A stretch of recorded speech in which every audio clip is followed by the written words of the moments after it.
ہمارے اسی plate form پہ ایک شیعہ اسکالر علامہ جواد نقوی صاحب کے ساتھ ایک پوڈ کاسٹ نشر ہوئی. اس پوڈ کاسٹ کا ایک حصہ ایسا تھا جس سے ہمارے مسلمان بھائیوں کی دل آزاری ہوئی. ایسی گفتگو یا ایسی نشست اس سبجیکٹ کے اوپر نہیں ہونی چاہیے تھی، اور میں سمجھتا ہوں کہ وہ ایسا کہنے میں حق بجانب ہیں. اس بات کو جانتے ہوئے سمجھتے ہوئے میں آپ لوگوں سے معافی کا خواستگار ہوں، طلبگار ہوں کہ اگر آپ لوگوں کا دل دکھا ہے تو میں دل کی عطا گہرائیوں سے آپ سے معافی چاہتا ہوں. ہمارا پیغام محبت ہے، امن ہے، اتحاد بین المسلمین ہے. السلام علیکم. پاکستان زندہ باد! پاکستان زندہ باد! پاکستان زندہ باد!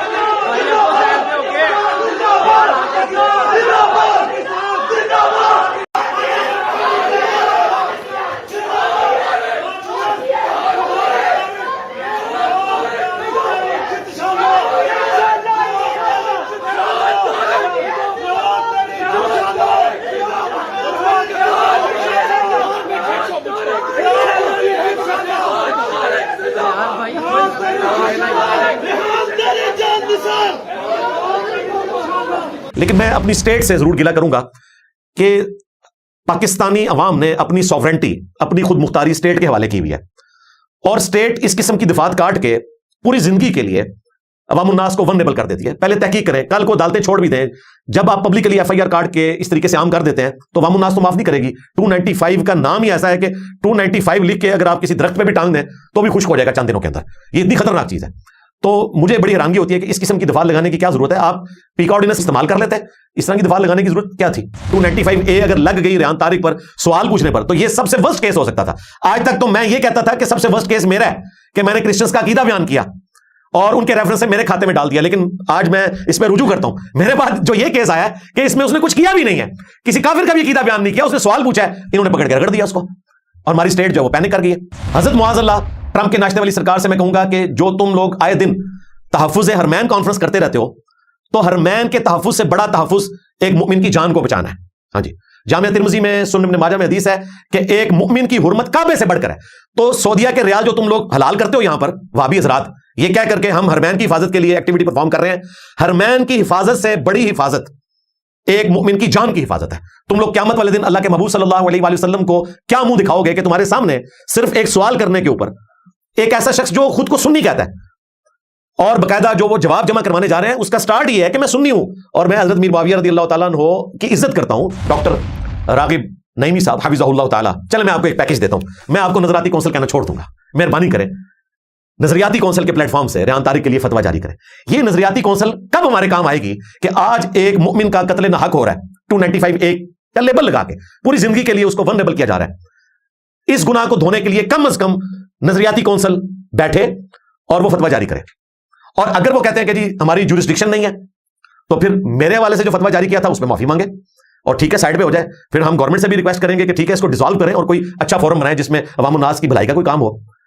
چونکہ یہ اپنے مولویوں کے حق میں فتوے دیتے ہیں، مفتی سمر عباس اتاری کے حق میں انہوں نے فتویٰ دیا، اپنے مدرسے سے دلوایا، تو ٹھیک ہے اپنے مدرسے جامعہ نعیمیہ سے ہی ایک فتویٰ لکھ دو کہ ریحان طارق کے ساتھ جو معاملہ ہوا ہے یہ زیادتی والا ہے اور ان کا کیس جو ہے وہ ختم کیا جائے. اور ہماری ریکویسٹ ہے کہ جو توہین مذہب کی دفعات ہیں 295A B C یا 298A ان میں بھی توبہ کی شک شامل ہونی چاہیے تاکہ ہمیشہ کے لیے کسی مسلمان کے اوپر ایک راستہ بند نہ کر دیا جائے. اور اس میں جو اکثر لوگ کہتے ہیں کہ جی چور کو جب سزا ملے گی تو اس کی توبہ قبول ہوگی، اس اعتبار سے جب تک ہم توہین مذہب کی سزاؤں کو ایگزیکیوٹ نہیں کریں گے اس وقت تک ان کی توبہ قبول نہیں ہے. تو بھائی یہ توہین مذہب کی جو سزائیں ہیں یہ آپ کے علماء کی بنائی ہوئی ہیں، یہ حدود اللہ نہیں ہے، یہ اجتہاداً ڈیڈکٹ کی گئی ہیں. لہٰذا ان کو قتل مرتد کی سزا کے ساتھ کمپیئر کرنا یا زانی کی سزا کے ساتھ کمپیئر کرنا یا چور کے ہاتھ کاٹنے کی سزا کے ساتھ کمپیئر کرنا، یہ دھوکہ بازی آپ اپنی جاہل عوام کے ساتھ کر سکتے ہیں.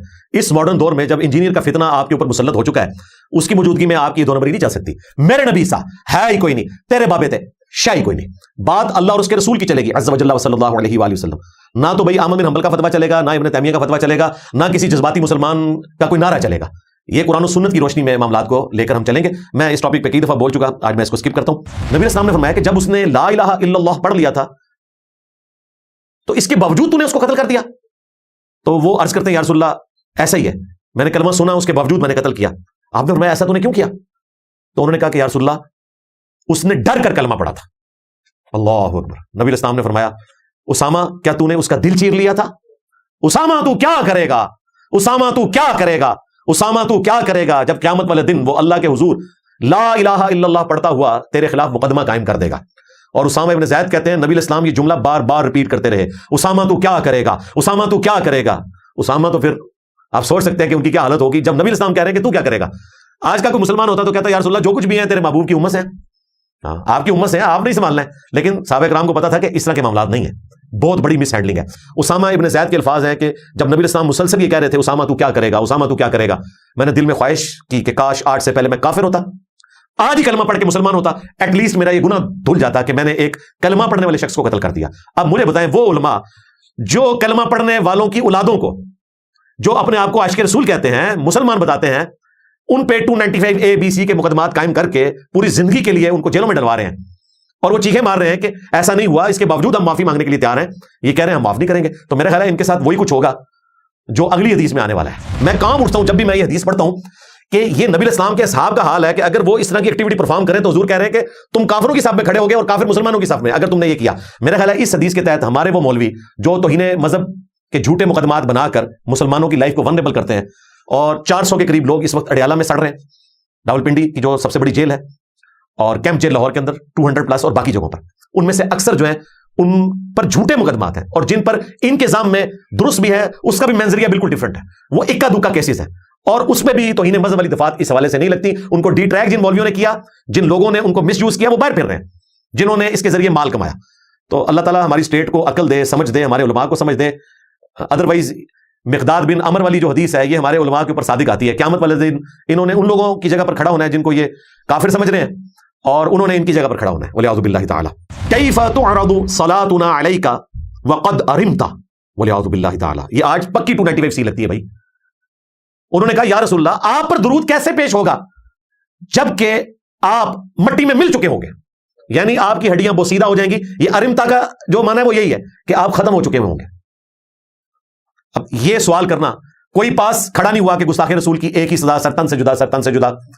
کوئی وہاں مولوی نہیں بیٹھا ہوا تھا جس نے جا کے NCCIA میں اپلیکیشن دے دی ہو کہ 295C لگاؤ. اگر اس طرح ہوتا میرے بھائی جو پاکستان میں اس وقت مولوی گردی نے ماحول بنا دیا نا, یہ ماحول اگر اس وقت ہوتا نا تو نبی علیہ السلام دین صحابہ کرام تک بھی نہ پہنچا سکتے. کس نے جرأت کرنی تھی پوچھنے کی؟ نبی علیہ السلام نے اس پہ کوئی رسپانس نہیں کیا سوائے اس کے کہ آپ نے شرعی مسئلہ بتا دیا. آپ نے جواباً کہا ان اللہ حرم علی الارض ان تاکل اجساد الانبیاء, بے شک اللہ تعالیٰ نے حرام کر دیا ہے انبیاء کے حق میں کہ مٹی ان کے جسموں کو کھائے, یعنی انبیاء کے جسموں کو مٹی نہیں کھاتی. صحابہ کرام نے عرض کیا یا رسول اللہ کیا آپ کے ساتھ بھی شیطان اٹیچ ہے؟ اب مجھے بتائیں, آج کا کوئی بندہ ہوتا ہے وہ کہتا تیری عقل کام کرتی ہے, وہ تو اللہ کے پیغمبر ہیں, معصوم ہیں, یہاں شیطان کا کیا کام؟ پکی 295C بنتی ہے, اور ان کے تحت تو توبہ بھی قبول نہیں ہے. صحابہ کرام نے جب پوچھا تو نبی السلام نے اس کے جواب میں یہ نہیں فرمایا کہ گستاخی ہو گئی ہے, تمہاری عقل کام نہیں کرتی, تم نے مجھے ابھی تک نبی نہیں مانا, تمہیں نہیں پتا نبی معصوم ہوتے ہیں, یہ بنیادی بات بھی تمہیں بتانے کی ضرورت ہے. آپ علیہ السلام نے فرمایا ہاں میرے ساتھ بھی ایک شیطان اٹیچ تھا, پھر اللہ تعالیٰ نے میری مدد فرمائی, یعنی نبی علیہ السلام نے اسے اپنی طرف بھی منسوب نہیں کیا, کہا اللہ نے میری مدد فرمائی اور وہ میرا مطیع ہو گیا. تو اس نے پہلا سوال پوچھا پکی 295C, ہاں ان کی ڈاکٹرن کے تحت. اس نے کہا کہ یا رسول اللہ یہ آپ مجھے حکم دے رہے ہیں یا مشورہ دے رہے ہیں؟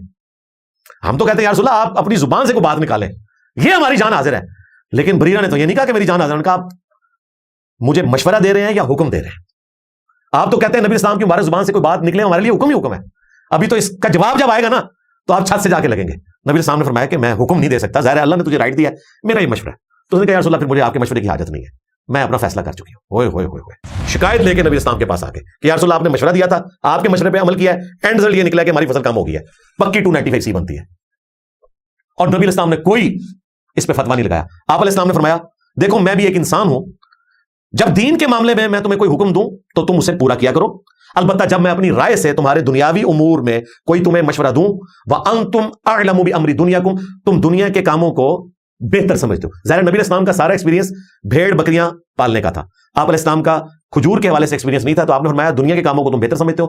اس میں وہ جواب بھی مل گیا. لوگ کہتے ہیں جی ایٹم بم بنانے کا طریقہ نبی اسلام نے کیوں نہیں بتایا؟ اس لیے کہ نبی اسلام ہمارے ہدایت کے امام ہے, آپ کو اللہ تعالیٰ نے ہدایت کے لیے دنیا میں بھیجا تھا, یہ کام کرنے یا کروانے کے لیے نہیں بھیجا تھا.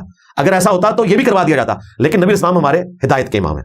سر تن سے جدا پارٹی دیکھ لو, تمہارے علماء نے تمہیں کیا دین سکھایا. پھر مجھے کہنے دو کہ مرنے سے پہلے اے مسلمان کر لے اس پہ غور, کتابوں کا خدا اور ہے, تیرے بابوں کا خدا اور, کتابوں کا پیغمبر اور ہے, تیرے بابوں کا پیغمبر اور, کتابوں کا دین اور ہے, تیرے بابوں کا دین اور. یعنی کہ اگرچہ وہ اسی دین کے ماننے والے تھے, اسی پروفٹ کے ماننے والے تھے, اسی خدا کے ماننے والے تھے, لیکن گویا اپنی تعلیمات کے اعتبار سے کسی اور ہی خدا کو وہ مان رہے تھے, کسی اور ہی پیغمبر کو مان رہے تھے. اندازہ کریں صحابی پوچھ رہے ہیں یا رسول اللہ کیا آپ بھی جنت میں نہیں جائیں گے؟ اب جواب سنیں وہ تو اس سے اگلا ورژن ہے. نبی علیہ السلام نے فرمایا ہاں میں بھی, جب تک میرے رب کا فضل, اس کی رحمت مجھ پر سایہ فکر نہ ہو جائے, مجھے ڈھانپ نہ لے اس کا فضل اور رحمت, میں بھی صرف اپنے اعمال کی بنیاد پر جنت میں داخل نہیں ہو سکتا. اور ہمارے نبی علیہ السلام کے اوپر سب سے زیادہ جن دو ہستیوں کا احسان ہے ان میں پہلے نمبر پر حضرت ابو طالب ہیں اور دوسرے پہ سیدہ خدیجہ ہیں سلام اللہ علیہا. لہذا جس ہستی کا احسان ہمارے پروفٹ پر ہے گویا کہ پوری امت پہ ان کا احسان ہے. اب اہل سنت حضرت ابو طالب کے ایمان کے قائل نہیں ہے, دوسری طرف اہل سنت اہل تشیع سے یہ ڈیمانڈ کر رہے ہیں کہ آپ حضرت معاویہ کی عزت کریں, اور خود یہ کیا کر رہے ہیں, حضرت ابو طالب کا ایمان بھی نہیں مان رہے. سید جواد نقوی صاحب نے یہ نہیں کہا کہ میں حضرت معاویہ کے ایمان کا قائل نہیں ہوں, لیکن حضرت معاذ اللہ وہابی سرکار اور ان کے ساتھ باقی دیوبندی اور بریلوی حضرات, ایون اعلیٰ حضرت بریلوی, انہوں نے تو پورا کتابچہ لکھا ہے ابو طالب کو کافر قرار دینے کے لیے, وہ تو قائل ہیں کہ وہ کافر ہیں. اگر اہل تشیع اس چیز کو لیں تو اعلیٰ حضرت کی قبر پہ جا کے کتبہ لگائیں گے, احسان لائی ظہیر کی قبر پہ جا کے کتبہ لگائیں گے 298A کا, اور اس کے بیٹوں کے اوپر لگائیں گے کتبہ 298A کا. اس کا کوئی اینڈ ہوگا؟ مجھے بتائیں. تم لوگوں سے کہہ رہے ہو کہ حضرت معاویہ کی عزت کرو, وہ کہہ رہے ہیں کہ ہم ان کو عزت کے قابل نہیں سمجھتے, البتہ ہم توہین نہیں کرتے. اور دوسری طرف تم حضرت ابو طالب کے لیے کہہ رہے ہو کہ وہ کافر ہیں, تو پھر تم نے تو توہین کا بھی اعلیٰ درجہ حاصل کر لیا. لہٰذا اس دن سے ڈر جاؤ کہ یہ آگ تمہارے گھر تک پہنچے, اور انشاءاللہ پہنچے گی, میں تمہیں بتا دوں. اور پھر یہ بات یہاں تک نہیں رکے گی, پھر بخاری مسلم کے اوپر بھی فتوے لگنے شروع ہو جائیں گے, کیونکہ بخاری مسلم میں روایتیں موجود ہیں حضرت ابو طالب کے حوالے سے. اللہ کے بندو, قرآن پاک واضح کہہ رہا ہے وما كنا معذبین حتی نبعث رسولا, ہم کسی کو عذاب اس وقت تک نہیں دیتے جب تک کہ ان میں رسول کو مبعوث نہ کریں. سورہ بنی اسرائیل میں یہ آیا, اور سورہ یاسین کے سٹارٹ میں آیا لتنذر قوما ما انذر آباؤہم فہم غافلون. اور اے محبوب صلی اللہ علیہ وآلہ وسلم, ہم نے آپ کو اس قوم کی طرف پیغمبر بنا کر بھیجا ہے جن کے آباء و اجداد کو ڈر سنانے والا کوئی نہیں آیا تھا. اب دونوں آیتوں کو جوڑ لیں. قرآن کی روح سے نبی علیہ السلام کے ماں باپ تو اہل فطرت ہیں, آپ کے والد محترم تو آپ کی پیدائش سے پہلے فوت ہو گئے, ان تک تو دعوت ہی نہیں پہنچی, اور آپ کی والدہ اس وقت فوت ہوئی جب آپ کی عمر 6 سال تھی, آپ کی بعثت تو 40 سال کی عمر میں ہوئی ہے, اعلان نبوت. ورنہ پیغمبر تو ہمیشہ سے اللہ کی حفاظت میں ہوتے ہیں, لیکن 40 سال کی عمر میں آپ علیہ السلام نے اعلان نبوت کیا. تو جن ماں باپ تک دعوت ہی نہیں پہنچی ان پہ آپ اس طرح زبان کھولتے ہو اور فتوے لگاتے ہو, تو بھائی یہ سارا 298A کا کیس بنے گا. اور حقیقت بات ہے کہ بریلوی تو نہیں چھوڑیں گے, ایٹ لیسٹ دیوبندی بھی نبی علیہ السلام کے ماں باپ کو میجورٹی ان کی مسلمان سمجھتی ہے, وہابی تو سارے فارغ ہو جائیں گے, یہ سارے ٹانگے جائیں گے. تو اس کا تو اینڈ کوئی نہیں ہوگا, تو اللہ سے ڈر جائیں. تو میں آپ کے بابے کا جملہ مستعار لے رہا ہوں. اگر حضرت معاویہ رضی اللہ تعالیٰ عنہ جو کہ فتح مکہ پر مسلمان ہوئے, ان کے بارے میں نازیبا جملہ بولنے پر بقول خادم رضوی کے مفتی حنیف قریشی صاحب کے لیے جملہ ہے کہ در در کتے و مالکا نو پہ گئے ہو.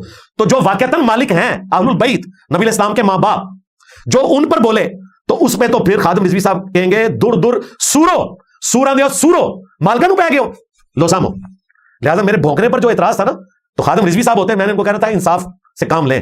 حضرت معاویہ جو فتح مکہ پہ مسلمان ہوئے ان کے بارے میں بولنے والا کتا ہے اور بھونک رہا ہے, اور جو واقعتاً حضور کے گھر والے ہیں, اصل میں تو گھر والے مالک ہوتے ہیں نا, یہ تو گھر کے باہر کے لوگ ہیں, ان پر بھونکنے والے کیا ہیں, تو کہیں گے سورہ سور.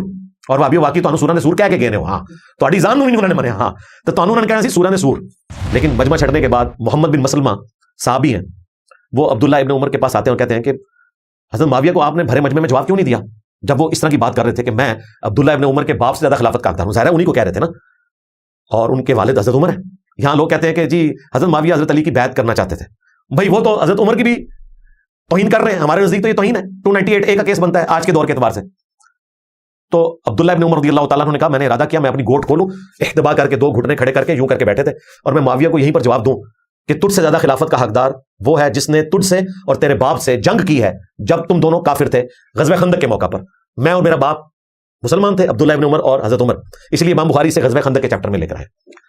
پھر کہتے ہیں میں فتنے کے ڈر سے خاموش ہو گیا, خون ریزی کے ڈر سے میں نے اپنے آپ کو روک لیا, اور پھر مجھے جنت کی نعمتیں یاد آئیں اور میں نے انہی پر اکتفا کر لیا. اس پہ محمد بن مسلمہ کہتے ہیں کہ عبداللہ ابن عمر نے خاموش رہ کر اپنی عزت بھی بچا لی اور اپنی جان بھی بچا لی, یعنی ایک ماموں نے دوسرے ماموں سے اپنی عزت اور جان بچا لی. ظاہر ہے عبداللہ ابن عمر بھی ماموں ہے. یہ ایک ہلکا سا میں نے نقشہ رکھا ہے آپ کے سامنے کہ مسئلہ صرف اہل البیت کا نہیں تھا, خلفاء راشدین کے ساتھ بھی, ان کی اولادوں کے ساتھ بھی ان کی نہیں بنتی تھی. آج آپ کو بتاتے ہیں کہ جی وہ حضرت ابوبکر کی اولاد میں امام جعفر صادق علیہ السلام پیدا ہوئے ہیں. بالکل کون سی اولاد میں؟ وہ اولاد جو جنگ جمل میں حضرت علی کے ساتھ کھڑی تھی, محمد بن ابی بکر, ان کی اولاد میں سے سیدنا امام جعفر صادق علیہ السلام پیدا ہوئے ہیں. تو یہ بتایا کریں کہ وہ اولاد جو حضرت علی کے ساتھ تھی اور بنو امیہ کے خلاف تھی, اور بنو امیہ کے ہاتھوں قتل ہوئی محمد بن ابی بکر 28 سال کی عمر میں. الحمدللہ رب العالمین والصلاة والسلام علی سید الانبیاء والمرسلین وعلی آلہ واصحابہ اجمعین الی یوم الدین لا حول ولا قوة الا باللہ حسبنا اللہ ونعم الوکیل یا حی یا قیوم برحمتک استغیث لا الہ الا انت سبحانک انی کنت من الظالمین اللہم صلی علی محمد وعلی آل محمد واصحاب محمد وازواج محمد وامت محمد اجمعین الی یوم الدین رب اشرح لی صدری ویسر لی امری واحلل عقدۃ من لسانی یفقہوا قولی ربنا آتنا من لدنک رحمتا وہیئ لنا من امرنا رشدا آمین۔ الحمدللہ آج 12 جولائی 2026 بمطابق 26 محرم الحرام 1448 ہجری سنڈے کا پبلک سیشن نمبر 243 ہے، اس کی اسٹوڈیو ریکارڈنگ ہونے جا رہی ہے۔ آج کا جو کرنٹ افیئر ہے وہ ہمارے قریبی دوست بھائی اینکر انجینئر ریحان طارق صاحب حفظہ اللہ تعالی، کیونکہ بائی پروفیشن وہ انجینئر ہیں، کیمیکل انجینئرنگ انہوں نے کی ہے اور اپنے شوق سے اس فیلڈ میں آئے، اور ہم نے اپنی زندگی میں دیکھا ہے کہ جو بھی اپنے شوق سے کسی پروفیشن کو اڈاپٹ کرتا ہے تو وہ اس پروفیشن کے جتنے لوگ ہیں ان کو پیچھے چھوڑ دیتا ہے۔ شاہ زیب خانزادہ کو دیکھ لیں، وہ بھی انجینئر ہیں اور جس طریقے سے انہوں نے ماشاءاللہ نام کمایا ہے کوئی ان کے قریب بھی نہیں پہنچ سکا۔ اسی طریقے سے کچھ عرصہ سے ریحان طارق صاحب حفظہ اللہ تعالی لوگوں کی نظروں میں تھے اور میرا خیال ہے شاید ان کو نظر ہی لگ گئی ہے۔ ان پر FIR کاٹی گئی 295A 298 اور پیکا ایکٹ کے تحت۔ باقی جو صورتحال ہے وہ میڈیا کے ذریعے آپ کو پتہ چل چکی ہے۔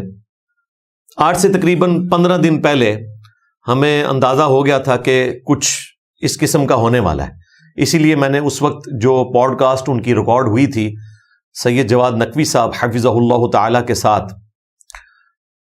اس کو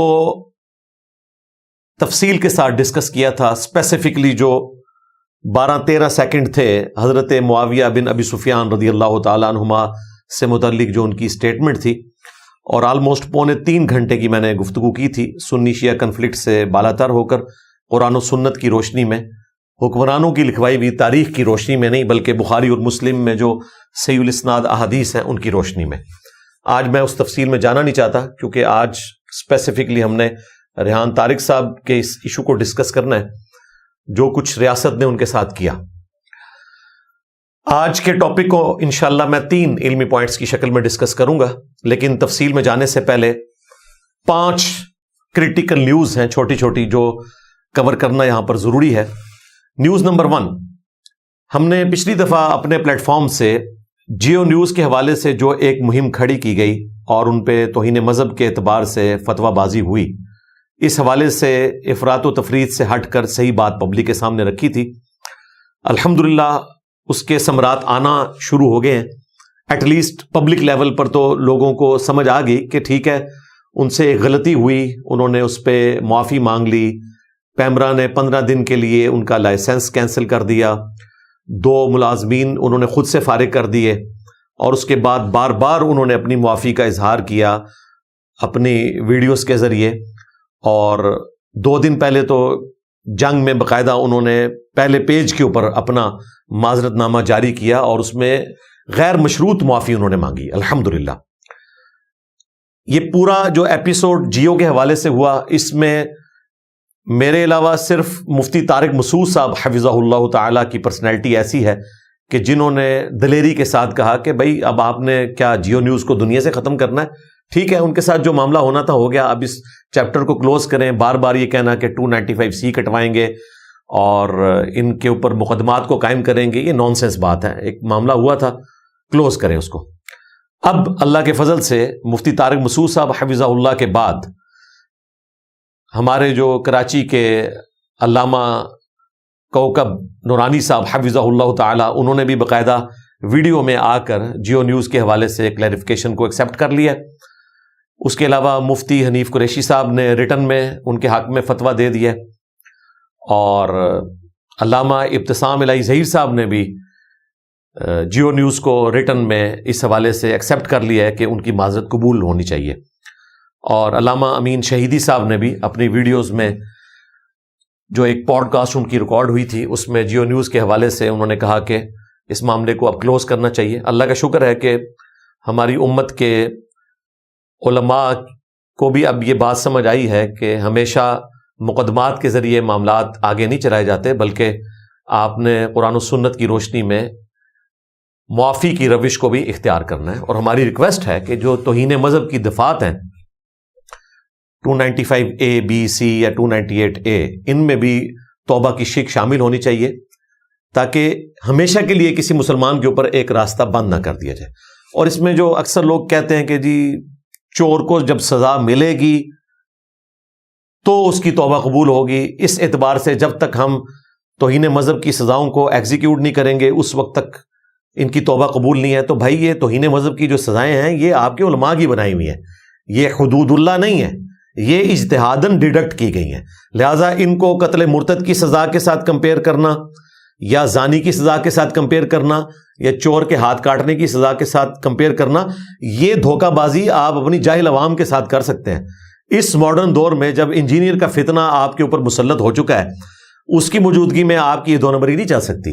میرے نبی سا ہے ہی کوئی نہیں، تیرے بابے تے شے ہی کوئی نہیں۔ بات اللہ اور اس کے رسول کی چلے گی عز و جل و صلی اللہ علیہ وآلہ وسلم، نہ تو بھائی احمد بن حنبل کا فتویٰ چلے گا، نہ ابن تیمیہ کا فتویٰ چلے گا، نہ کسی جذباتی مسلمان کا کوئی نعرہ چلے گا۔ یہ قرآن و سنت کی روشنی میں معاملات کو لے کر ہم چلیں گے۔ میں اس ٹاپک پہ کئی دفعہ بول چکا، آج میں اس کو سکپ کرتا ہوں۔ نیوز نمبر 2، دیوبندی فرقے کی ایک کلعدم تنظیم کے امیر مولانا معاویہ اعظم صاحب حفظہ اللہ تعالی، پچھلے دنوں انہوں نے ایک پوڈ کاسٹ ریکارڈ کروائی ہمارے بھائی نادر علی کے ساتھ، اور تھوڑی دیر کے بعد ہی وہ پوڈ کاسٹ ڈیلیٹ ہو گئی۔ اس کے بعد علماء دیوبند نے باقاعدہ کافی سارے ویلاگز بنائے کہ پتہ نہیں اس میں کون سے علمی موتی بکھیر دیے تھے مولانا معاویہ اعظم صاحب نے، جس کی وجہ سے یوٹیوب نے پریشان ہو کر اس کو ڈیلیٹ کر دیا۔ اللہ کا شکر ہے کہ وہ بعد میں کسی نے اپلوڈ کر دی۔ 43 منٹس اور 8 سیکنڈ کی وہ پوڈ کاسٹ تھی، اور اس میں بھی اگر 4-5 منٹ کے آپ ہائی لائٹس نکال دیں تو بمشکل 38 منٹ کی پوڈ کاسٹ تھی۔ ان 38 منٹس میں تقریباً 5 یا 6 منٹ دین کے اوپر بات ہوئی ہے، باقی تو یہ ڈسکس ہوا ہے کہ وہ کھانا کون سا پسند کرتے ہیں، گاڑیاں ان کو کون سی پسند ہیں، اور ایسی ایسی گاڑیوں کے نام کے ہماری اپنے جاننے والوں میں بہت کم لوگ شاید ہوں جن کو ان ساری گاڑیوں کے نام آتے ہوں۔ تو میں بڑا حیران تھا کہ پتہ نہیں کون سے انہوں نے ایسی بات کی ہے۔ بل وہ 5-6 منٹ میں جو انہوں نے بات کی، اس کی انجینئرنگ ہمارے پلیٹ فارم سے جو ہوگی نا انشاءاللہ، تو پھر دنیا دیکھے گی انشاءاللہ۔ مجھے موقع نہیں ملا، آج میں نے اسی کو ڈسکس کرنا تھا، لیکن یہ ریحان طارق صاحب کا مسئلہ آیا، لہٰذا میں آن کیمرہ اس حوالے سے معذرت کرتا ہوں، اور انشاءاللہ امید ہے نیکسٹ ٹائم کروں گا، بشرطے کہ کوئی اور فتنہ نہ ٹوٹ پڑا، کیونکہ ہم نے ایک ہی کرنٹ افیئر جو بڑے لیول پر ریکارڈ کروانا ہوتا ہے، یہ ہماری مجبوری ہے۔ نیوز نمبر 3، حضرت پیر لٹکن شاہ حافظہ اللہ تعالی، ان کی ویڈیو ایک وائرل ہوئی، مسلم ٹوڈے کے اوپر ہمارے بھائی نے اپلوڈ کر دی اور مجھ تک پیغام پہنچ گیا۔ تو اخلاقاً میری ذمہ داری ہے، میں اتنے عرصے سے کہہ رہا تھا کہ دنیا میں اگر کوئی بزرگ ہے تو سامنے آئے، اپنے جوہر دکھائے، تو انشاءاللہ تعالی ہم ایکسیپٹ کریں گے۔ تو ایک بزرگ سامنے آئے، اور میں ان کے تمام بزرگوں سے ان کو بہتر سمجھتا ہوں کہ ایٹ لیسٹ انہوں نے سامنے آ کر وہ چیلنج ایکسیپٹ کیا ہے۔ انہوں نے یہ نہیں کہا کہ آپ مینار پاکستان پر آئیں، ہم دونوں مل کر چھلانگ لگاتے ہیں۔ انہوں نے تو اکیلا دعویٰ کیا کہ میں انجینئر صاحب کے گرد تیل کے ذریعے ایک ایسا دائرہ بناؤں گا، انجینئر صاحب اس سے باہر نہیں نکل سکتے، اور اگر وہ نکل آئے تو میں ان کو باپ مان لوں گا۔ میرا خیال ہے یہ جذباتی جملہ تھا، آپ مجھے باپ نہ مانیں، آپ باپ اس کو مانیں کہ جس کی قبر مدینے میں ہے۔ النبی اولیٰ بالمؤمنین من انفسہم وازواجہ امہاتہم، نبی مومنین کی جانوں پر ان سے بڑھ کر حق رکھتے ہیں، اور نبی کی بیویاں امت کی مائیں ہیں، تو نبی امت کے روحانی باپ ہیں، تو آپ ان کو باپ مانیں۔ ایٹ لیسٹ اس ایکٹیویٹی کا فائدہ یہ ہوگا کہ انشاءاللہ تعالی پرانے بزرگوں کی بھی کلی کھل جائے گی کہ وہ بھی یہی کچھ کیا کرتے تھے، ساتھ اپنے بندے لگا کے، جس کو لوگوں نے کرامت کا نام دے دیا. تو اچھی بات ہے. اگر کوئی سمجھتا ہے کہ یہ جعلی بابا سامنے آ رہا ہے تو اصلی فوراً سے پہلے سامنے آئے تاکہ ان کی بزرگی کی لائن جو ہے وہ بچائی جا سکے، اس کے دفاع میں سامنے آئے. جس طرح کہ ہم ختم نبوت کا کام کرنے کے لیے سامنے آ گئے، ہمیں پتہ چلا کہ لوگ صرف اینٹی قادیانی کام کر رہے ہیں. چشتی رسول اللہ، تھانوی رسول اللہ، شبلی رسول اللہ، صادق رسول اللہ اس کے اوپر پردہ ڈال رہے ہیں. تو اللہ کے فضل سے ختم نبوت کا مجاہد اٹھا اور اس نے کسی کو نہیں چھوڑا، نہ پرانا نہ کوئی نیا اور نہ کوئی آنے والا. ایک رج سے سب کو فارغ کر دیا. میرے نبی سا ہے ہی کوئی نہیں، تیرے بابے تے شاہی کوئی نہیں. تو پیر لٹکن شاہ صاحب حفظہ اللہ تعالیٰ کو سلوٹ ہے کہ وہ جرأت دکھا کے سامنے آئے. اگرچہ ہماری اکیڈمی بند ہے اور ابھی فی الوقت تو اس کو کھولنے کا کوئی ارادہ نہیں ہے مینیجریل ایشوز کی وجہ سے. وہ میرے ذاتی ایشوز ہیں، اس کا تعلق ہماری گورنمنٹ اسٹیٹ یا انتظامیہ کے ساتھ نہیں ہے. تو میں نہیں چاہتا یہ موقع ضائع ہو. دیکھیں ہفتہ بھی نہیں گزرا تو میں پہلی اتوار جو آ رہی ہے اس میں ان کا چیلنج ایکسیپٹ کرتا ہوں. وہ ہماری اکیڈمی کے نمبر پر رابطہ کریں 0321590162. اس پہ رابطہ کر کے واٹس ایپ کے ذریعے یا فون کال کریں اور اپنا پورا ایڈریس بتائیں اور اپنا شناختی کارڈ بھیجیں. انشاءاللہ تعالی میں ہماری جو جیلم کی انتظامیہ ہے، چاہے وہ ڈی سی صاحب ہوں یا ڈی پی او صاحب ہوں، ان سے انشاءاللہ تعالی اسپیشل اس اعتبار سے سیکیورٹی لے کر تو اکیڈمی کھولوں گا. اور انشاءاللہ بڑے بڑے جو ٹی وی چینلز ہیں ان کو بلاؤں گا. ظاہر ہے کہ انسانی ہسٹری میں پہلی دفعہ ہونے لگا ہے کہ کیمرے پر کوئی شخص کرامت دکھانے کے لیے تیار ہو رہا ہے. تو انشاءاللہ تعالی یا تو ہمارے دنیا میں موجود کروڑوں سٹوڈنٹس وہ آپ کے بزرگوں کی لائن کو اختیار کر لیں گے اس وجہ سے خدا نخواستہ، یا پھر آپ کو اللہ تعالیٰ توفیق دے گا. تو ہم تو الحمدللہ کانفیڈنٹ ہیں. جتنا آپ کا بھروسہ اپنے بزرگوں پر ہے، ہمارا اس سے زیادہ اپنے رب کے اوپر ہے. تو میں تو تیار ہوں انشاءاللہ تعالیٰ. تو آپ نے اب پیچھے نہیں ہٹنا. پیر لٹکن شاہ صاحب حفظہ اللہ تعالیٰ، آپ کو سلوٹ ہے، آپ کی دلیری کو سلام ہے کہ آپ نے جرأت تو دکھائی. نیوز نمبر 4، ہمارے جو مفتی طارق مسعود صاحب ہیں حفظہ اللہ تعالیٰ، انہوں نے کیمرے پر آ کر میرے حوالے سے جو سٹیٹمنٹ دی تھی اس سے معذرت کی ہے. تو ہم ان کی معذرت کو ایکسیپٹ کرتے ہیں اور ان سے ہم ریکویسٹ کریں گے کہ اس کے علاوہ بھی آپ کی اور سٹیٹمنٹس موجود ہیں جو آؤٹ آف کانٹیکسٹ آپ اپنے مولویوں کی وجہ سے ڈیسیو ہو کے ہمارے بارے میں ورڈکٹ دیتے ہیں، اس پہ بھی معذرت بنتی ہے. آپ جنرل معذرت کر لیں. تو یہ معذرت آپ کی ایکسیپٹ ہے انشاءاللہ تعالیٰ. اور ہم کوشش کریں گے کہ نیکسٹ ٹائم اگر کوئی اس طرح کی چیز آپ کے سامنے آئے گی تو اس سے پہلے کہ آپ کوئی ویڈیو ریکارڈ کروائیں اور مجھ تک پہنچ جائے تو ہم پہلے ہی آپ کو کلیریفیکیشن دے دیں گے. لیکن اخلاقاً آپ کی ذمہ داری ہے کہ آپ تک کوئی ویڈیو پہنچے تو آپ پہلے مجھ سے رابطہ کریں. بہرحال آپ کا ہم شکریہ ادا کرتے ہیں. نیوز نمبر 5، ہماری جو قرآن کلاسز کی اسٹوڈیو ریکارڈنگ کا سلسلہ موقوف ہو گیا تھا 19 اپریل 2026 سے ابھی تک آلموسٹ 3 مہینے ہو گئے، تو وہ ہم نے دوبارہ سے شروع کر لی ہے.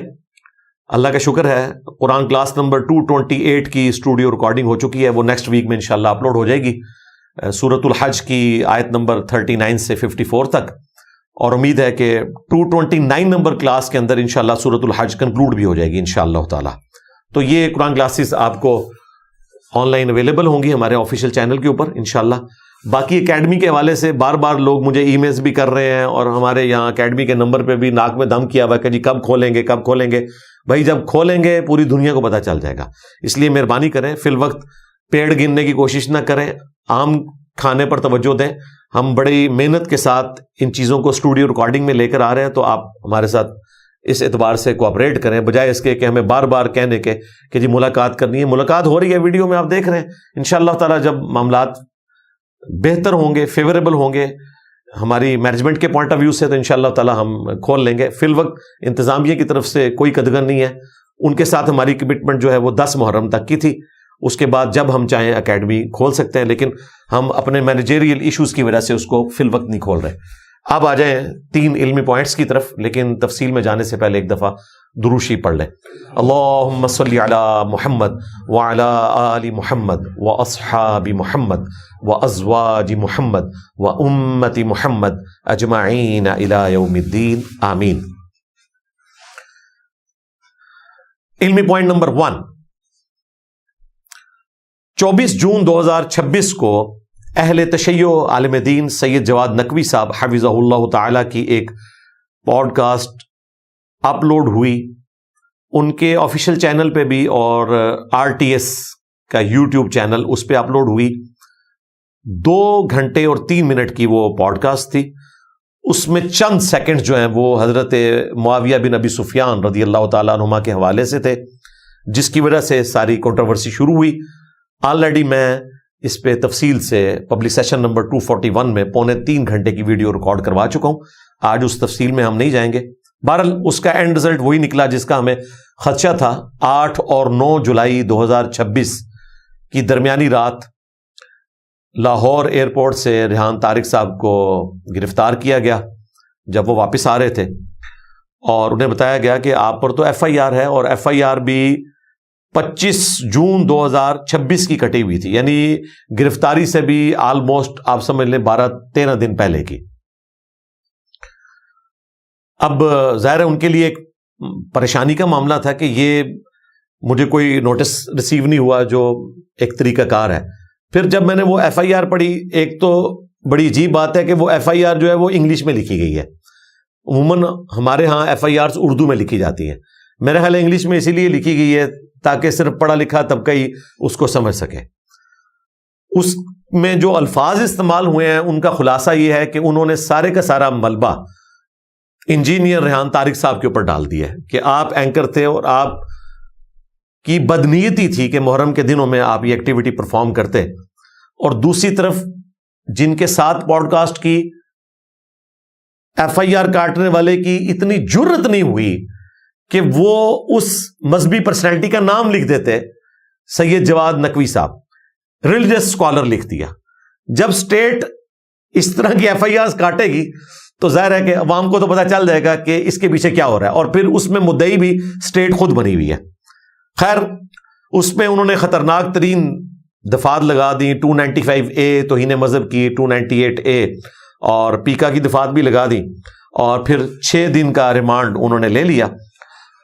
میری ان کے وکیل میاں داؤد صاحب کے ساتھ تفصیلاً ٹیلی فون پہ ڈسکشن ہوئی، اور ان کا کہنا یہی تھا کہ ہم اس ریمانڈ کو پورا کریں گے، اس سے پہلے ہم کورٹ میں نہیں جائیں گے۔ 6 دن کا ریمانڈ ہے، اسی دوران وہ اپنے کیس کو صحیح طریقے سے تیار کرنے کی کوشش کر رہے ہیں۔ مختلف علماء کرام نے فتویٰ دینے کا بھی وعدہ کیا ہے، بعض نے دے بھی دیا ہے، ہماری طرف سے بھی انشاءاللہ تعالیٰ انہیں ریٹن فارم میں بھی فتویٰ مل جائے گا، اور ویڈیو تو آلریڈی جج حضرات بھی دیکھ چکے ہیں۔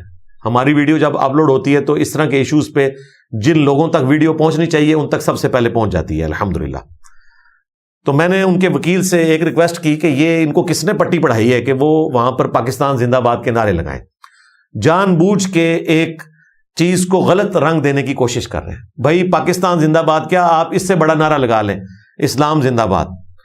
اس طرح نعرہ لگانے سے 295A ختم نہیں ہوتی، نہ 298 ختم ہوگی۔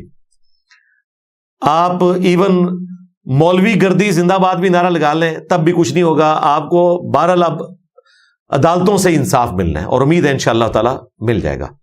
لیکن میں اپنی اسٹیٹ سے ضرور گلہ کروں گا کہ پاکستانی عوام نے اپنی سوورنٹی، اپنی خود مختاری اسٹیٹ کے حوالے کی ہوئی ہے، اور اسٹیٹ اس قسم کی دفعات کاٹ کے پوری زندگی کے لیے عوام الناس کو ونریبل کر دیتی ہے۔ پہلے تحقیق کریں، کل کو عدالتیں چھوڑ بھی دیں، جب آپ پبلکلی FIR کاٹ کے اس طریقے سے عام کر دیتے ہیں تو عوام الناس تو معاف نہیں کرے گی۔ 295 کا نام ہی ایسا ہے کہ 295 لکھ کے اگر آپ کسی درخت پہ بھی ٹانگ دیں تو بھی خشک ہو جائے گا چند دنوں کے اندر، یہ اتنی خطرناک چیز ہے۔ تو مجھے بڑی حیرانگی ہوتی ہے کہ اس قسم کی دفعات لگانے کی کیا ضرورت ہے؟ آپ پیکا آرڈیننس استعمال کر لیتے، اس طرح کی دفعات لگانے کی ضرورت کیا تھی؟ بہرحال یہ ایک خطرناک معاملہ ہوا۔ اب علماء کرام کا کام ہے کہ وہ فرنٹ سے لیڈ کریں اور بتائیں کہ بھائی سوال پوچھنا کوئی جرم نہیں ہے، سوال پوچھنے کا رائٹ ہر بندے کو ہے۔ ہاں، جواب دینے والے کا جو معاملہ ہے اس کو آپ ڈسکس کر سکتے ہیں، اور اس میں اینکر کی یہ ذمہ داری نہیں ہے کہ وہ جواب دینے والے کو کاؤنٹر کرے۔ اس کا کام صرف یہ ہے کہ اس کے خیالات کو عوام الناس تک پہنچانے کی کوشش کرے، اس کے بعد اینکر کا کام ختم ہو جاتا ہے۔ کچھ علماء نے ہمت دکھائی ہے، میں ان کو سلوٹ کروں گا.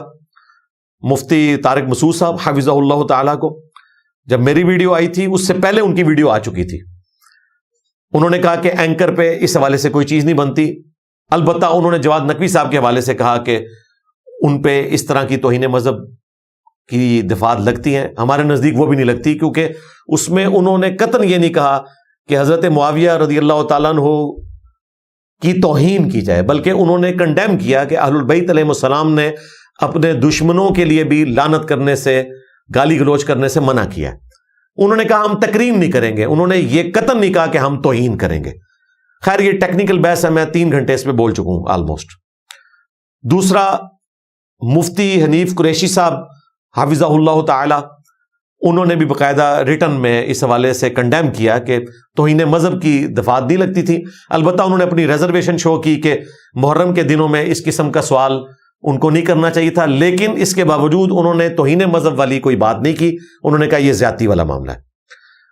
اسی طریقے سے علامہ امین شہیدی صاحب، وہ بھی اپنی پوڈ کاسٹ کے اندر باقاعدہ کہہ چکے ہیں کہ اس طریقے سے کوئی شخص اگر سوال کرتا ہے تو اس کے اوپر کوئی ایسی قدغن نہیں ہے، اور جواب دینے والا بھی اپنا عقیدہ بیان کر رہا ہے. اگر اس میں کوئی گالی گلوچ کرتا ہے پھر آپ گرفت کر سکتے ہیں، ادروائز اگر ایک بندہ اپنا عقیدہ بیان کر رہا ہے تو اس کا رائٹ ہے. انشاءاللہ آج میں اس کو اس طریقے سے کھول کے بیان کروں گا کہ مولویوں کے 14 طبق روشن ہو جائیں گے. ہاں انشاءاللہ، رکو ذرا، صبر کرو. آج تمہارے ساتھ وہ ہوگی کہ انشاءاللہ تعالیٰ تمہارے بزرگ جو عالم برزخ میں ہیں اور آنے والے بزرگ، ان کے لیے انشاءاللہ تعالیٰ میں پھکیاں تیار کر کے لائے ہوں آپ لوگوں کے لیے انشاءاللہ. حضرت معاذ اللہ ٹرمپ کے ناشتے والی سرکار جو ہیں ہشام الہی ظہیر صاحب، میں ان سے ریکویسٹ کروں گا کہ اب ان کا کام ہے کہ ویڈیو میں آ کر وہ ریحان طارق صاحب کا دفاع کریں، کیونکہ یہ اکثر کہتے ہیں کہ جی جن پر توہین مذہب بنتی ہے ہم ان کے لیے ویڈیوز ریکارڈ کرواتے ہیں، ہم مظلومین کے ساتھ کھڑے ہوتے ہیں. اس وقت میری نظر میں کتاب و سنت کے دلائل کی روشنی میں انجینئر ریحان طارق صاحب مظلوم ہیں. تو سب سے پہلے ذمہ داری ہے حضرت معاذ اللہ ٹرمپ کے ناشتے والی سرکار ہشام الہی ظہیر صاحب کہ وہ فرنٹ سے لیڈ کریں، ویڈیو ریکارڈ کروائیں. ریٹن میں فتویٰ چھوٹی چیز ہے، ویڈیو میں آ کے عوام الناس کو بتائیں کہ ان کے ساتھ زیادتی والا معاملہ ہو رہا ہے. ادروائز جو کچھ ریحان طارق کے ساتھ ہوگا، اس میں اگر کوئی اولین مجرم ہے تو وہ حضرت معاذ اللہ ہے، کیونکہ اس نے یہ فتنہ کھڑا کیا تھا. تو اب اس میں اگر کسی مظلوم کو تختہ مشق بنایا جا رہا ہے، ہمارے نزدیک تو جواد نقوی صاحب نے بھی کوئی گناہ کا معاملہ نہیں کیا، نہ انہوں نے کوئی اس میں توہین کر دی ہے، لیکن چلے آپ کے نزدیک انہوں نے کی ہے. ریحان طارق صاحب کے لیے تو کھڑے ہوں، اور اگر آپ کھڑے نہیں ہوتے تو عوام الناس دیکھ رہی ہے. انشاءاللہ تعالی یہ آگ آپ کے گھر تک بھی پہنچے گی. آپ سے بھی مالک اشتر رحمہ اللہ تعالیٰ کے حوالے سے اسٹیٹمنٹ نکلی ہے نا، تو رکو ذرا، صبر کرو، انشاءاللہ یہ آگ تمہارے گھر تک پہنچے گی.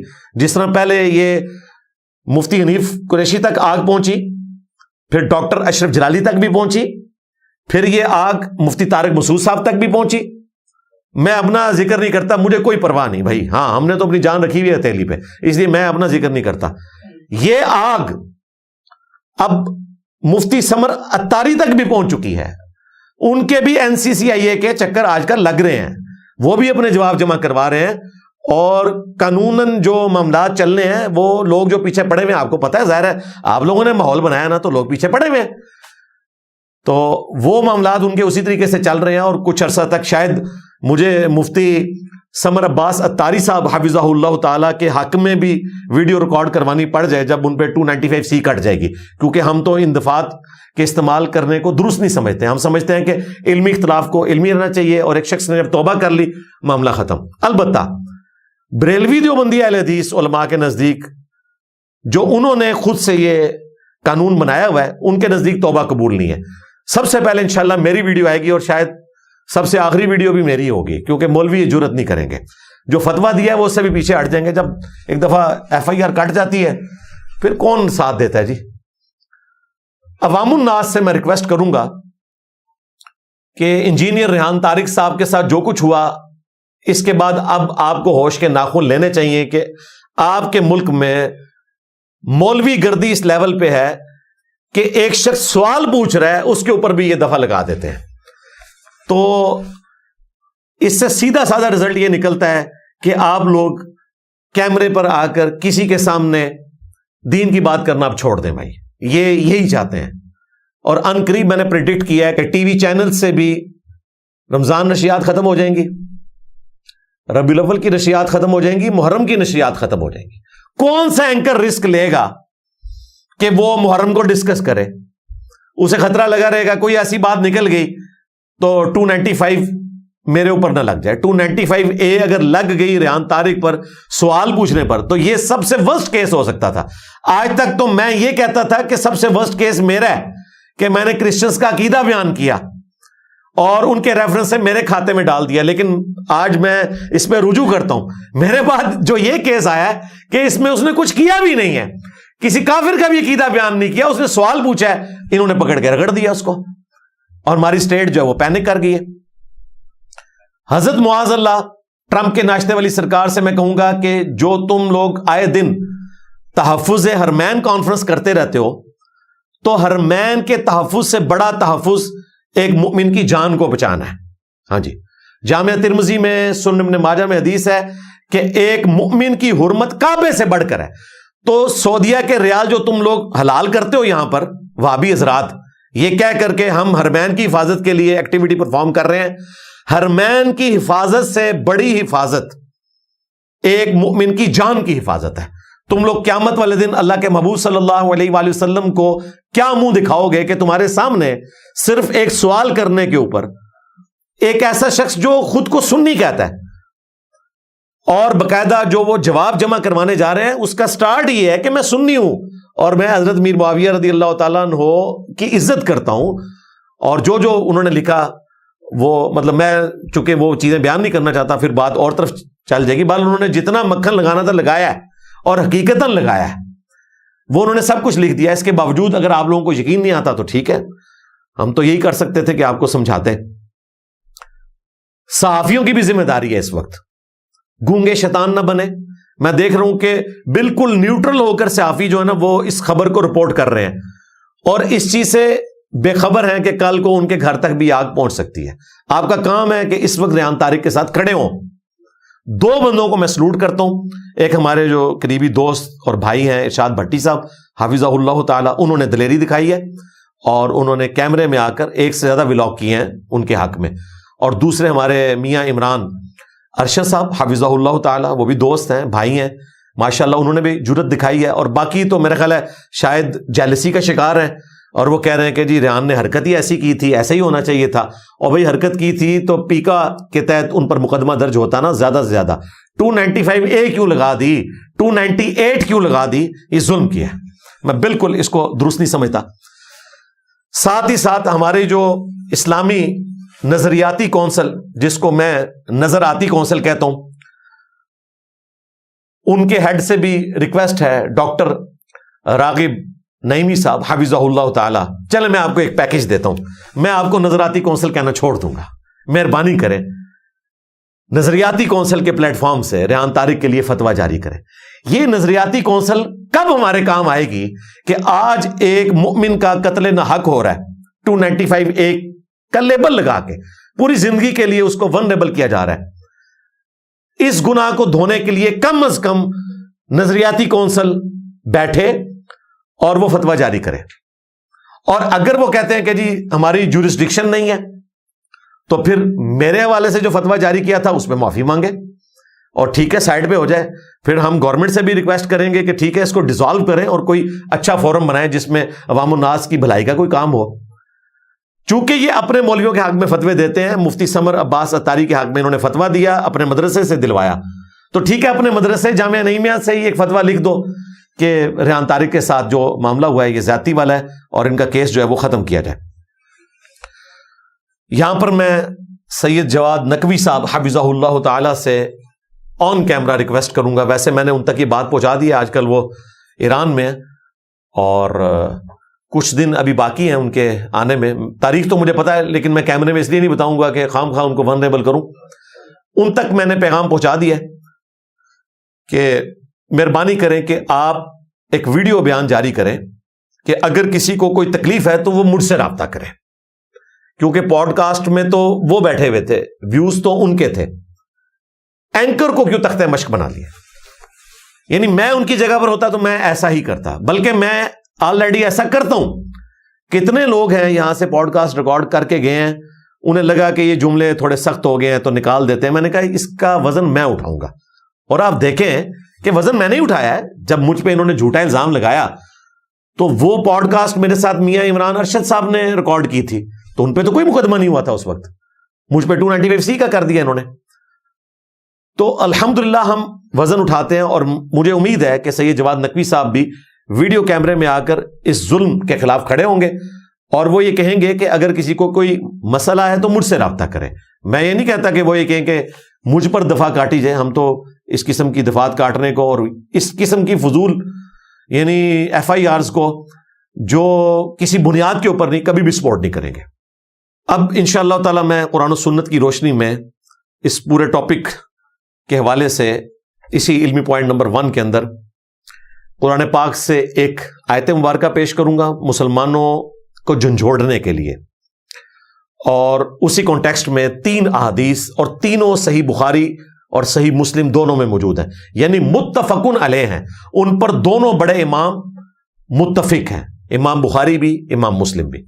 آیت مبارکہ ہے سورۃ النساء کی آیت نمبر 94. اعوذ باللہ من الشیطان الرجیم، بسم اللہ الرحمن الرحیم.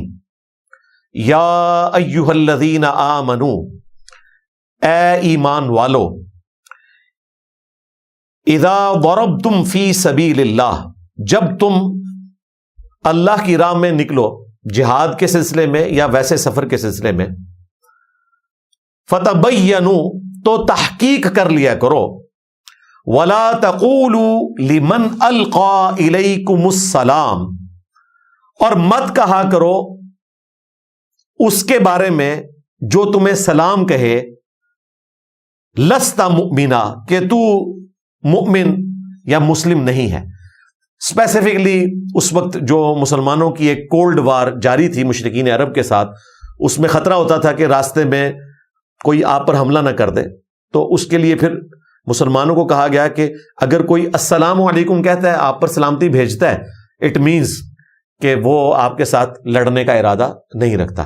جب وہ سلام کہہ دے تو اب آپ نے اس کے دل میں نہیں جھانکنا، ظاہر پر فتویٰ لگانا ہے.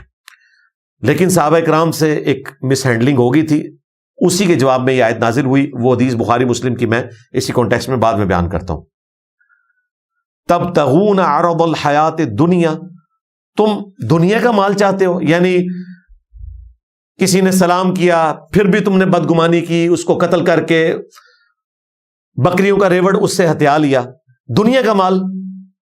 فعند اللہ مغانم کثیرہ، جبکہ اللہ کے پاس تو کئی غنیمتیں موجود ہیں، یعنی مرنے کے بعد بھی تمہیں ملنے والی ہیں، اور دنیا میں بھی رومنز اور پرشینز کے خزانے تمہارے پاس آنے والے ہیں.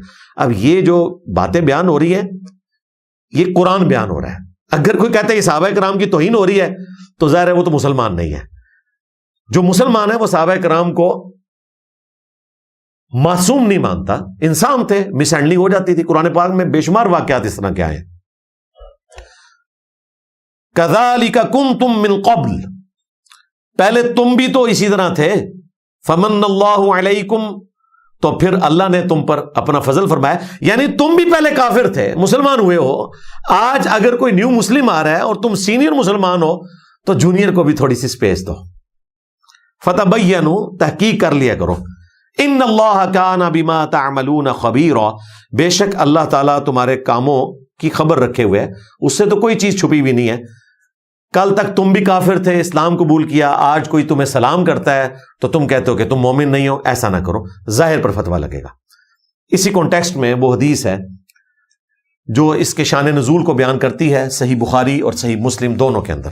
3 حدیثیں میں نے بیان کرنی ہے، ایک شان نزول سے متعلق ہے اور اگلی 2 بھی اسی سے ریلیٹڈ ہے، لیکن اسپیسیفکلی شان نزول والی یہ حدیث ہے. عبداللہ ابن عباس رضی اللہ تعالی عنہما کہتے ہیں کہ صحابہ کرام کا ایک گروہ جا رہا تھا، راستے میں ایک چرواہا ملا جس کے پاس بہت زیادہ بکریاں تھیں. اس نے صحابہ کرام کو دیکھتے ہی کہا السلام علیکم. ایک مسلمان کی نشانی ہے، اس کے باوجود اس کو قتل کر دیا صحابہ کرام کے اس گروہ نے. اب ظاہر ہے جب یہ مقدمہ نبی اسلام کے پاس پیش ہوا تو پھر اللہ تعالیٰ کی طرف سے یہ آیات نازل ہوئی کہ دنیا کی دولت حاصل کرنے کی خاطر تم نے اس قسم کی حرکت کی ہے.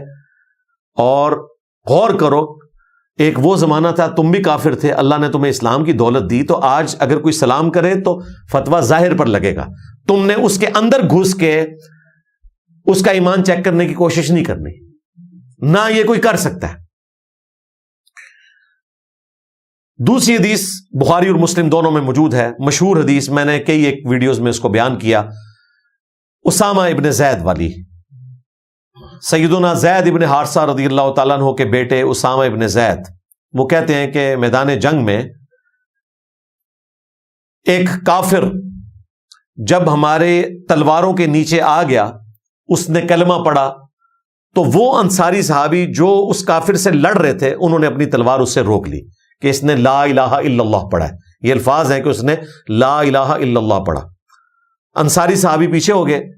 اسامہ ابن زید کہتے ہیں کہ میرے ہاتھ میں نیزہ تھا، باوجود اس کے کہ اس نے کلمہ پڑھ لیا، میں نے اس کو نیزہ مار کے قتل کر دیا.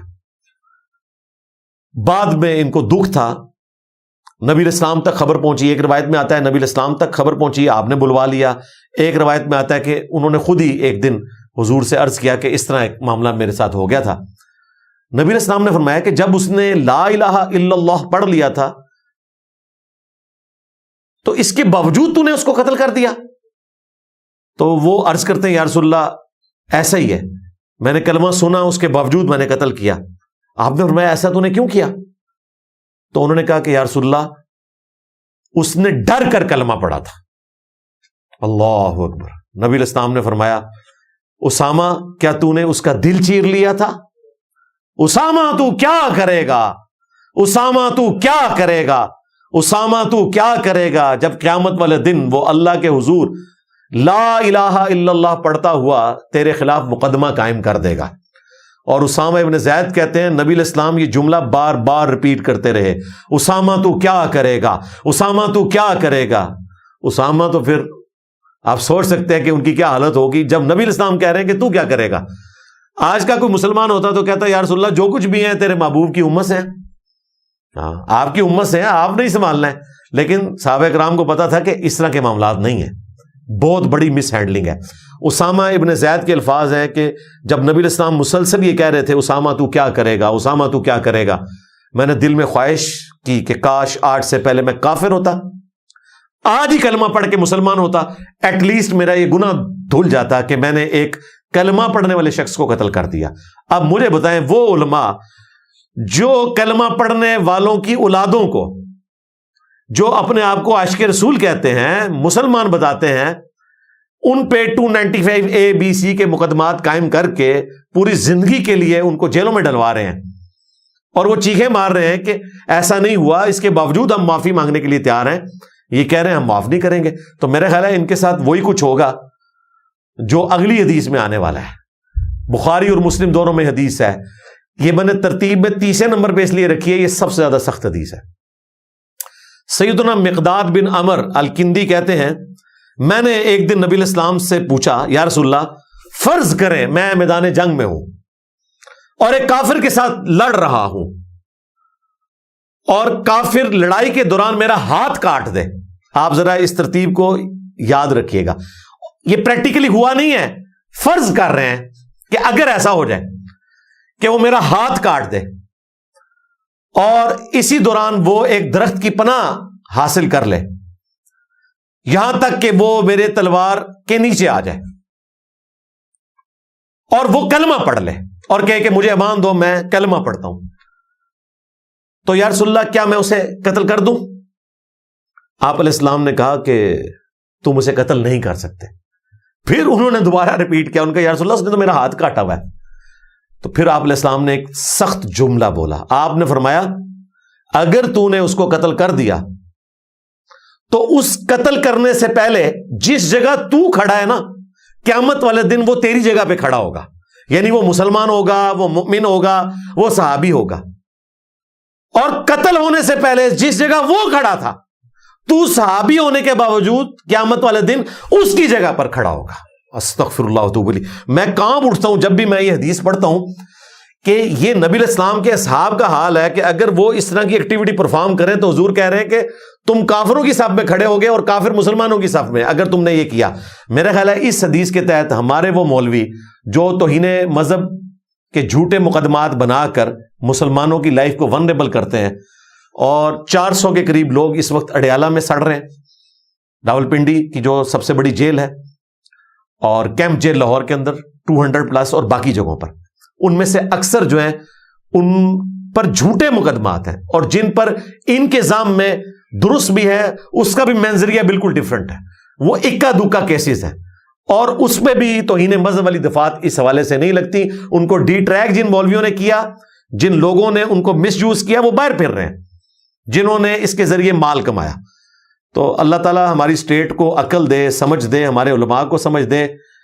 ادروائز مقداد بن عمر والی جو حدیث ہے یہ ہمارے علماء کے اوپر صادق آتی ہے. قیامت والے دن انہوں نے ان لوگوں کی جگہ پر کھڑا ہونا ہے جن کو یہ کافر سمجھ رہے ہیں، اور انہوں نے ان کی جگہ پر کھڑا ہونا ہے. وَلِعَوْذُ بِاللَّهِ تَعَالَى.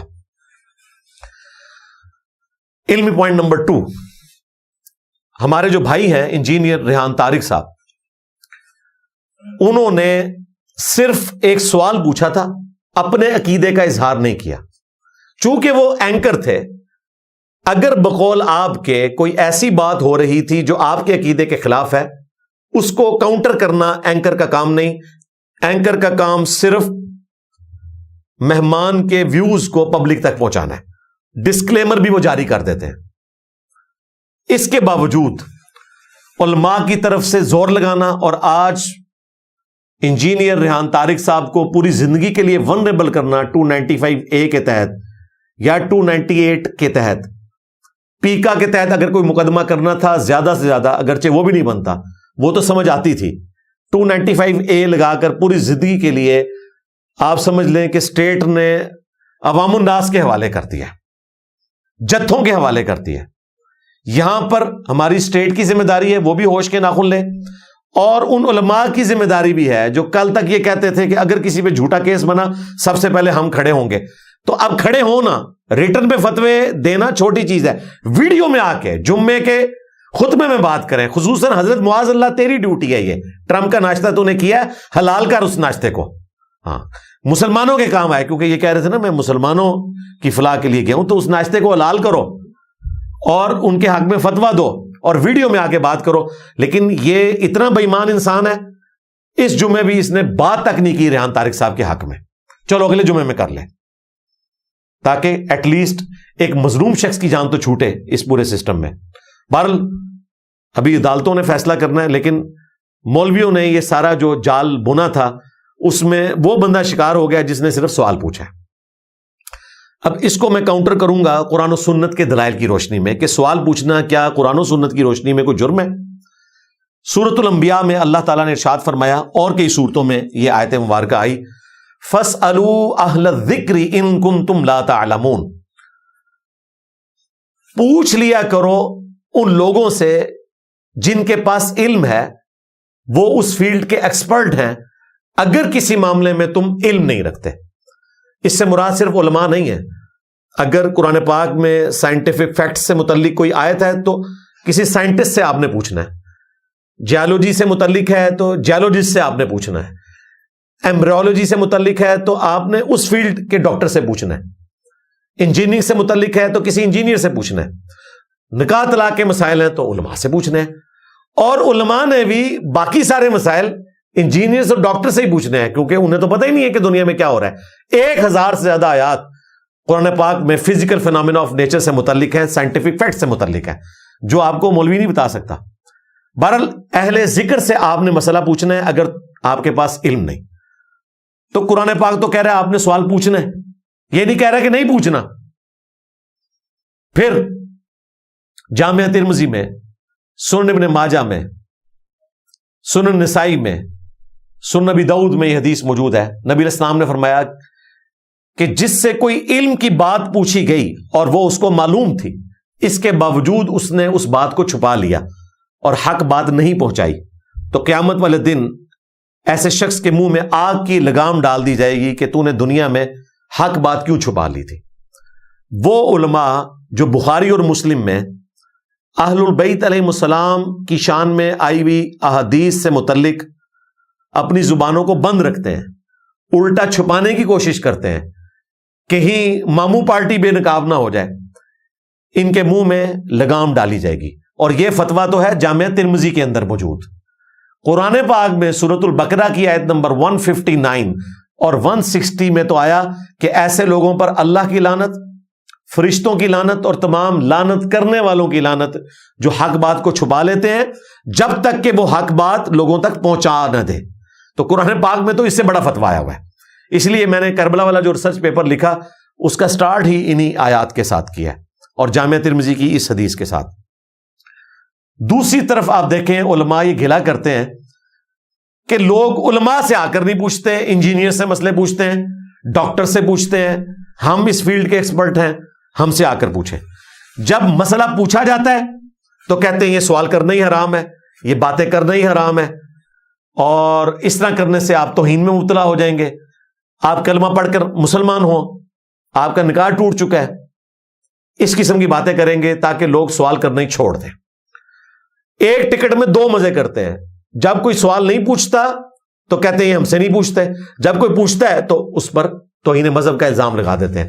اور ریحان طارق صاحب کے ساتھ جو کچھ علماء گردی ہوئی ہے اور ہماری اسٹیٹ بھی پینک کر گئی، اس کے بعد کون جرت کرے گا کہ کسی مولوی سے قرآن و سنت کا کوئی مسئلہ پوچھے؟ وہ تو ڈرے گا کہ اب تو پاکستان میں یہ پریسیڈنٹ سیٹ ہو گیا ہے کہ سوال پوچھنے والے کے اوپر بھی 295A لگ جائے گی۔ یعنی ہم نے اپنی سوورنٹی حوالے کی تھی ریاست کے، ریاست نے ہمیں جتھوں کے حوالے کر دیا۔ اب ریحان طارق کو ریاست نے جتھوں کے حوالے کر دیا ہے، مولویوں کے حوالے کر دیا ہے۔ اس فتنے سے نجات صرف علماء دلا سکتے ہیں ریحان طارق صاحب کو، وہ بھی ویڈیو میں آ کر کہ یہ ظلم ہو رہا ہے۔ یہ کریں، آپ کے پاس اچھا موقع ہے، جو آپ کی ساکھ پبلک میں خراب ہو چکی ہے اس کو بحال کر سکتے ہیں کہ یار علماء صرف توہین مذہب کے فتوے نہیں لگاتے بلکہ مظلومین کے ساتھ کھڑے بھی ہوتے ہیں۔ ویسے اپنے فرقے کے مظلومین کے ساتھ یہ کھڑے ہوتے ہیں، یعنی اگر کوئی دوسرے فرقے کے خلاف پوسٹ لگائے اس پہ مقدمہ ہو تو اس کے حق میں کھڑے ہو جاتے ہیں، لیکن اس طرح کی چیزوں میں کبھی یہ کھڑے نہیں ہوتے۔ تو کوشش کریں کہ کھڑے ہوں، ورنہ میں نے بارہا اپنے پلیٹ فارم سے یہ عرض کیا ہے کہ سب کانٹیننٹ میں بالخصوص اور پوری دنیا میں بالعموم، ایٹ لیسٹ اردو سمجھنے والے لوگوں میں، جو دنیا میں مسلمانوں کا 50 سے 60% ہے، رینیسانس کا آغاز ہو چکا ہے۔ اب لوگوں کو پتہ چل گیا ہے کہ علماء نے ان کے ساتھ کیا دھوکہ کیا، بزرگان دین سو کالڈ جو آپ کے تھے وہ اپنی تعلیمات پیش کرتے رہے۔ قرآن و سنت اب ایک کلک کے اوپر اویلیبل ہے، ہماری ویڈیوز کی برکت سے لوگ کاؤنٹر ویریفائی کر لیتے ہیں کہ بھئی یہ تو 2 نمبری کی ہے، یہ بات اس طرح نہیں تھی، اس طرح تھی۔ اب آپ کے پاس بھاگنے کا کوئی راستہ نہیں ہے، اگر آپ نے عزت اپنی بچانی ہے تو بچا لیں، ادروائز جو کچھ آپ کے ساتھ اس پلیٹ فارم کی برکت سے ہو رہا ہے مجھے نہیں لگتا کہ زیادہ عرصہ آپ کی یہ دکانداری چلے گی۔ اللہ کے محبوب امام کائنات سید الاولین والآخرین، شفیع المذنبین، رحمت للعالمین، خاتم النبیین، سیدنا و مولانا امام اعظم محمد رسول اللہ صلی اللہ علیہ وآلہ وسلم نے صحابہ اکرام علیہم رضوان کو ایسی ٹریننگ دی تھی کہ وہ سوال پوچھنے سے شرماتے نہیں تھے۔ میں نے جب یہ لیکچر تیار کرنا شروع کیا تو میرے پاس درجنوں ایسی مثالیں موجود تھی کہ جو میں آج ڈسکس کر سکتا تھا، لیکن پھر صرف اسی کے گرد لیکچر گھومتا رہتا، میں باقی گفتگو آپ سے نہ کر سکتا۔ اس لیے میں نے پنجتن پاک کی نسبت سے، محرم الحرام ہے 1448 ہجری، 5 کریٹیکل مثالیں آج کے لیکچر کے لیے رکھی ہیں تاکہ آپ کا دماغ کھولوں کہ صحابہ کرام جب سوال پوچھتے تھے ان پہ 295C نہیں لگتی تھی، ان پہ 295B نہیں لگتی تھی، ان پہ 295A نہیں لگتی تھی، لیکن جو کچھ آپ نے اس ملک میں کر دیا ہے اس کے تحت واقعتاً یہ ساری دفعات ان کے اوپر لگتی تھی۔ اسی سے آپ اندازہ کر لیں کہ ان دفعات کی شرعی حیثیت کیا ہے، یہ عوام نے خود فیصلہ کرنا ہے۔ پہلی مثال مشہور حدیث ہے سنن نبی داؤد کے اندر، سنن نسائی میں، سنن ابن ماجہ میں، اور یہ حدیث مشکات میں بھی موجود ہے۔ اللہ کے محبوب صلی اللہ علیہ وآلہ وسلم نے ارشاد فرمایا کہ تمہارے ایام میں سب سے افضل دن جمعے کا دن ہے، اسی دن آدم علیہ السلام پیدا ہوئے، اسی دن اللہ تعالیٰ نے ان کی روح قبض کی، اسی دن پہلا سور پھونکا جائے گا، اسی دن دوسرا سور پھونکا جائے گا، یعنی قیامت قائم ہوگی۔ اس دن مجھ پر کثرت سے درود پڑھو، بے شک تمہارا درود مجھ پر پیش کیا جائے گا۔ اب یہ کمپلیٹ بات تھی، لیکن ایک صحابی نے جرأت کر کے سوال کیا، کیف تعرض صلاتنا علیک وقد ارمت والعیاذ باللہ تعالی۔ یہ آج پکی 295 لگتی ہے بھائی۔ انہوں نے کہا یا رسول اللہ، آپ پر درود کیسے پیش ہوگا جبکہ آپ مٹی میں مل چکے ہوں گے، یعنی آپ کی ہڈیاں بوسیدہ ہو جائیں گی۔ یہ ارمتا کا جو معنی ہے وہ یہی ہے کہ آپ ختم ہو چکے ہوں گے۔ اب یہ سوال کرنا، کوئی پاس کھڑا نہیں ہوا کہ گستاخ رسول کی ایک ہی سزا، سرتن سے جدا، سرتن سے جدا۔ کوئی وہاں مولوی نہیں بیٹھا ہوا تھا جس نے جا کے NCCIA میں اپلیکیشن دے دی ہو کہ 295C لگاؤ۔ اگر اس طرح ہوتا، میرے بھائی جو پاکستان میں اس وقت مولوی گردی نے ماحول بنا دیا ہے نا، یہ ماحول اگر اس وقت ہوتا نا تو نبی الاسلام دین صحابہ کرام تک بھی نہ پہنچا سکتے۔ کس نے جرأت کرنی تھی پوچھنے کی؟ نبی الاسلام نے اس پہ کوئی رسپانس نہیں کیا سوائے اس کے کہ آپ نے شرعی مسئلہ بتا دیا۔ آپ نے جواباً کہا ان اللہ حرم علی الارض ان تأکل اجساد الانبیاء، بے شک اللہ تعالیٰ نے حرام کر دیا ہے انبیاء کے حق میں کہ مٹی ان کے جسموں کو کھائے، یعنی انبیاء کے جسموں کو مٹی نہیں کھاتی۔ یہ شرعی مسئلہ بھی امت کو اس صحابی کی برکت سے پتا چلا اور ان پر کوئی توہین مذہب نہیں لگی۔ سوال پوچھنا کبھی بھی جرم نہیں ہے۔ اب مجھے بتائیں، ریحان طارق صاحب اگر اس زمانے میں ہوتے اور یہ سوال کرتے، مولویوں نے کیا 295C لگوانی تھی؟ ان مولویوں نے اس زمانے میں، مولوی اس زمانے میں ویسے نہ ہوتے، اس لیے کہ مولوی دوسری طرف کھڑے ہوئے ہوتے۔ اس وقت تو صحابہ کرام میں نبی اسلام یہ حدیث بیان کر رہے تھے نا، تو وہ مکے میں ہونے تھے ابو جہل کے ساتھ۔ دوسری مثال، صحیح مسلم میں یہ حدیث موجود ہے، مشکات کے اندر بھی نبی الاسلام نے فرمایا تم میں سے ہر شخص کے ساتھ اس کا ایک ساتھی جن شیطان اٹیچ ہے اور ایک فرشتہ۔ مسند احمد میں باقی کتابوں میں آتا ہے کہ فرشتہ نیکی کی طرف بلاتا ہے اور جو شیطان ہے وہ برائی کی طرف۔ زور نہ فرشتے کا ہوتا ہے نہ جن کا، صرف دعوت دیتا ہے۔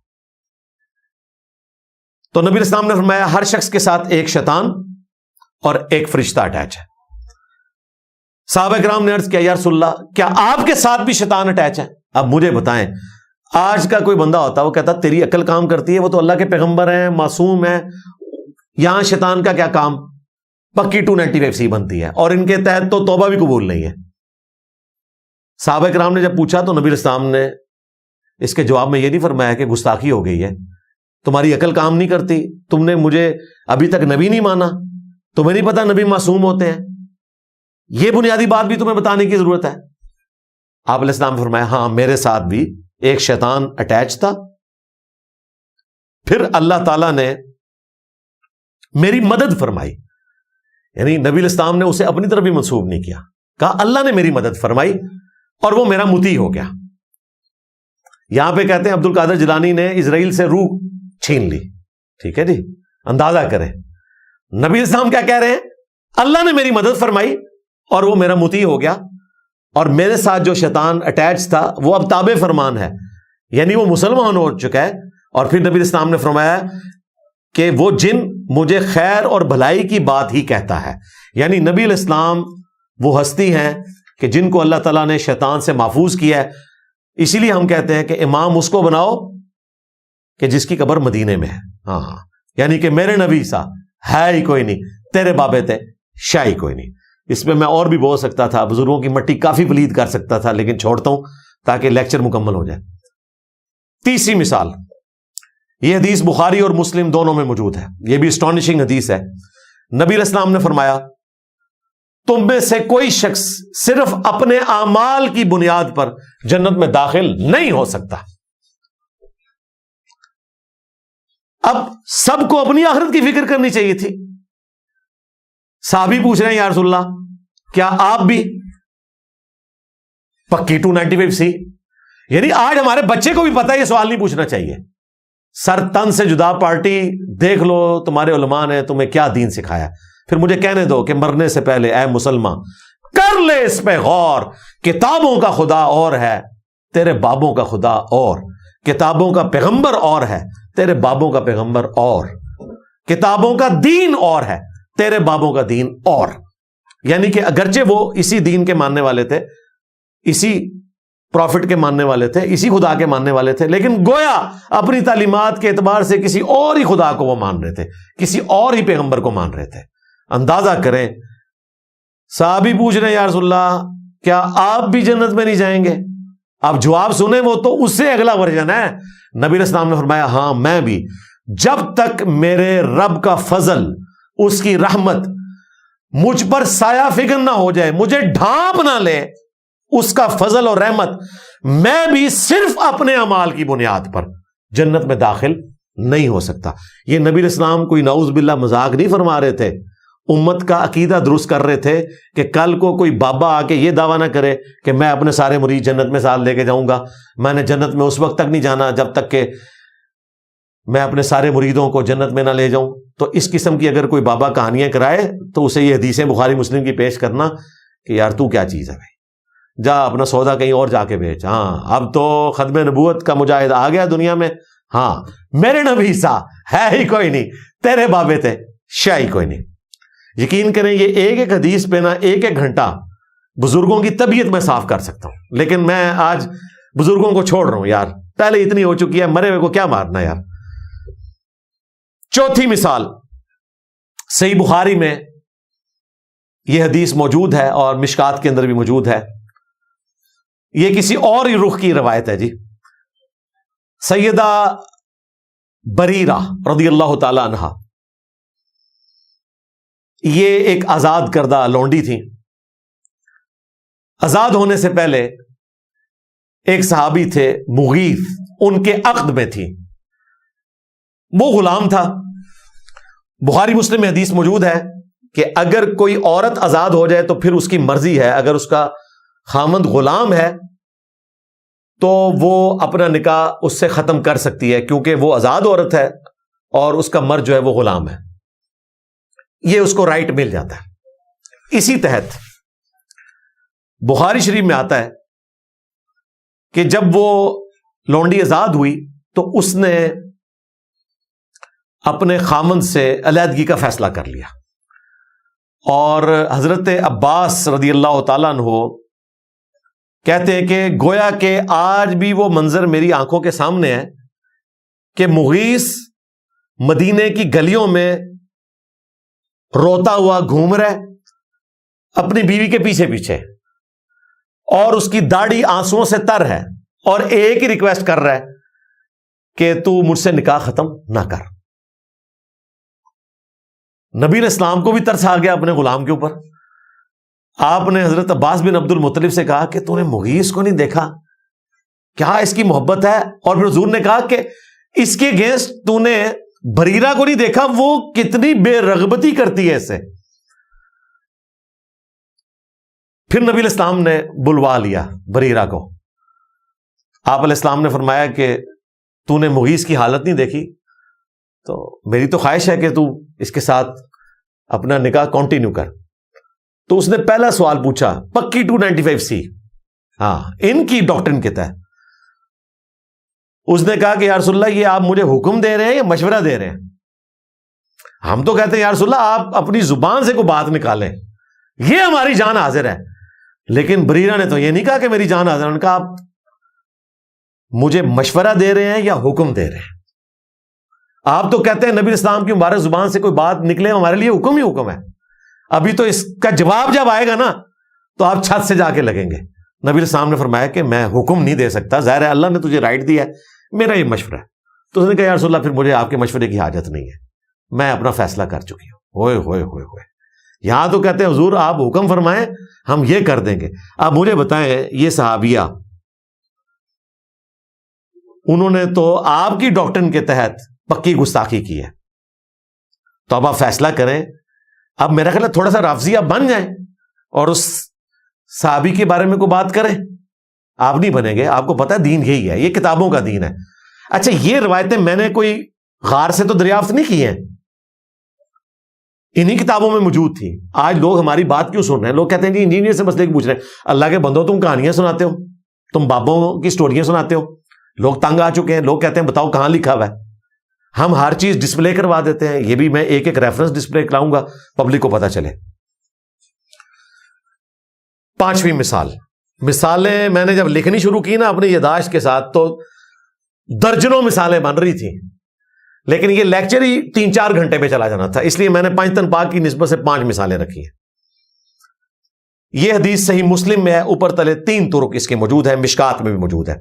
نبی علیہ السلام جب ہجرت کر کے مدینہ شریف آئے تو آپ نے دیکھا کہ مدینہ کے لوگ کھجور کی اچھی فصل حاصل کرنے کے لیے خود سے نر اور مادہ کا ملاپ کرواتے ہیں, اس کی وجہ سے ان کی فصل اچھی ہوتی ہے. آج تک یہ سلسلہ جاری ہے.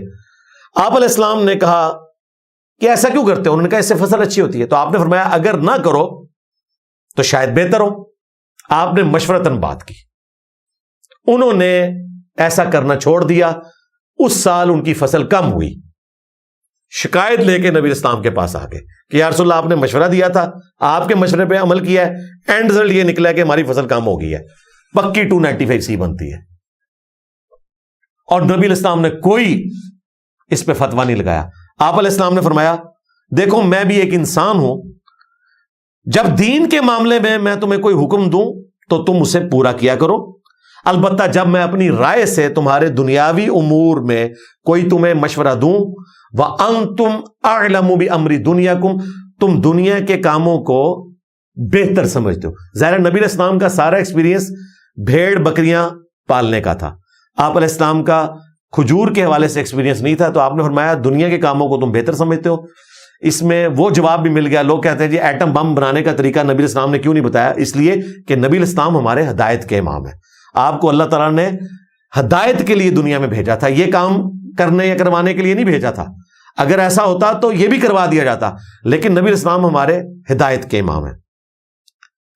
یہ جو مسلم شریف کی حدیث ہے اس پہ امام نووی نے جو ہیڈنگ باندھی ہے, کیونکہ تبویب اس کی امام مسلم نے نہیں کی, امام نووی نے کی ہے, ہیڈنگ بھی خود 295C ہے.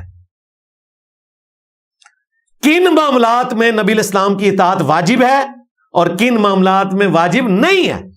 آپ تو کہتے ہیں حضور کی مبارک زبان سے کوئی بات نکلے ہم جان دے دیں گے, اور امام نووی کہہ رہے ہیں کہ کس معاملے میں آپ علیہ السلام کی اطاعت واجب ہے, کس میں نہیں ہے. اور ظاہر ہے اس حدیث سے یہی رزلٹ نکلنا تھا, انہوں نے رزلٹ بھی نکال کے اوپر لکھ دیا تاکہ 295C اگر لگنی ہے تو پکی لگ جائے. اور آج بھی صحیح مسلم شریف پرنٹ ہو رہی ہے, آپ دیکھ لیجئے گا اس پہ تبویب کیا ہوئی ہوئی ہے, اس سے یہی رزلٹ نکلتا ہے. اس کی بھی میں انجینئرنگ کرتا تو کہاں تک معاملات جاتے, آج بار معاف کرتا ہوں. اب ہم آتے ہیں آخری علمی پوائنٹ نمبر 3 کی طرف, لیکن تفصیل میں جانے سے پہلے ایک دفعہ دروشی پڑھ لیں. اللہم صلی علی محمد وعلی آل محمد واصحاب محمد وازواج محمد وامت محمد اجمعین الی یوم الدین آمین. علمی پوائنٹ نمبر 3 295A کے حوالے سے اور خصوصاً 298A کے حوالے سے. ہمارے جو انجینئر ریحان طارق صاحب ہیں ان پہ 298 لگی ہے, ایک 298A بھی ہے جو توہین صحابہ اور اہل بیت والی ہے. 2023 میں یعنی آج سے 3 سال پہلے قومی اسمبلی سے بھی پاس ہو گئی, سینٹ سے بھی اپروول اس کی ہو گئی, اور ہمارے جو پریزیڈنٹ ہیں آصف علی زرداری صاحب ان کے ٹیبل پہ وہ رکھی ہوئی ہے. ابھی تک انہوں نے اس پہ سگنیچر نہیں کیے. جب یہ اپروول ہوئی تھی مجھے اسی وقت خدشہ تھا کہ یہ وہاں پر جا کر رک جائے گی, اور میں حیران تھا کہ اپروول ہوئی کیوں. یعنی ایسی دفعات جن کے ساتھ توہین کی ڈیفینیشن ہی موجود نہیں ہے, اس بنیاد کے اوپر آپ لوگوں کو صحابہ کرام کی توہین کا مرتکب قرار دیں یا اہل البیت علیہ السلام کا مرتکب قرار دیں, کتنا بڑا ظلم ہے جب تک کہ توہین کی ڈیفینیشن واضح نہیں ہے. کیونکہ سنی شیعہ اختلاف جو ہے وہ بذات خود اس کے اندر توہین موجود ہے. اہل سنت جو ہیں وہ خلافت کو لے کے چل رہے ہیں, اہل تشیع امامت کو لے کے چل رہے ہیں. اب سٹارٹ ہی اتنا اپوزٹ ہے کہ خود بخود آٹومیٹیکلی توہین صحابہ اور اہل بیت ہو جاتی ہے. آج حضرت معاویہ رضی اللہ تعالیٰ عنہ کی تکریم کا اقرار نہ کرنے پر 295 اے کی بات ہو رہی ہے. 298 اے تو بھی آئی نہیں ہے. جو نئی والی انہوں نے اپروول کی ہے نا, اس میں تو انہوں نے 25 سال قید ناقابل ضمانت کروا دی ہوئی ہے, جو ابھی تک اپروول نہیں ہوئی.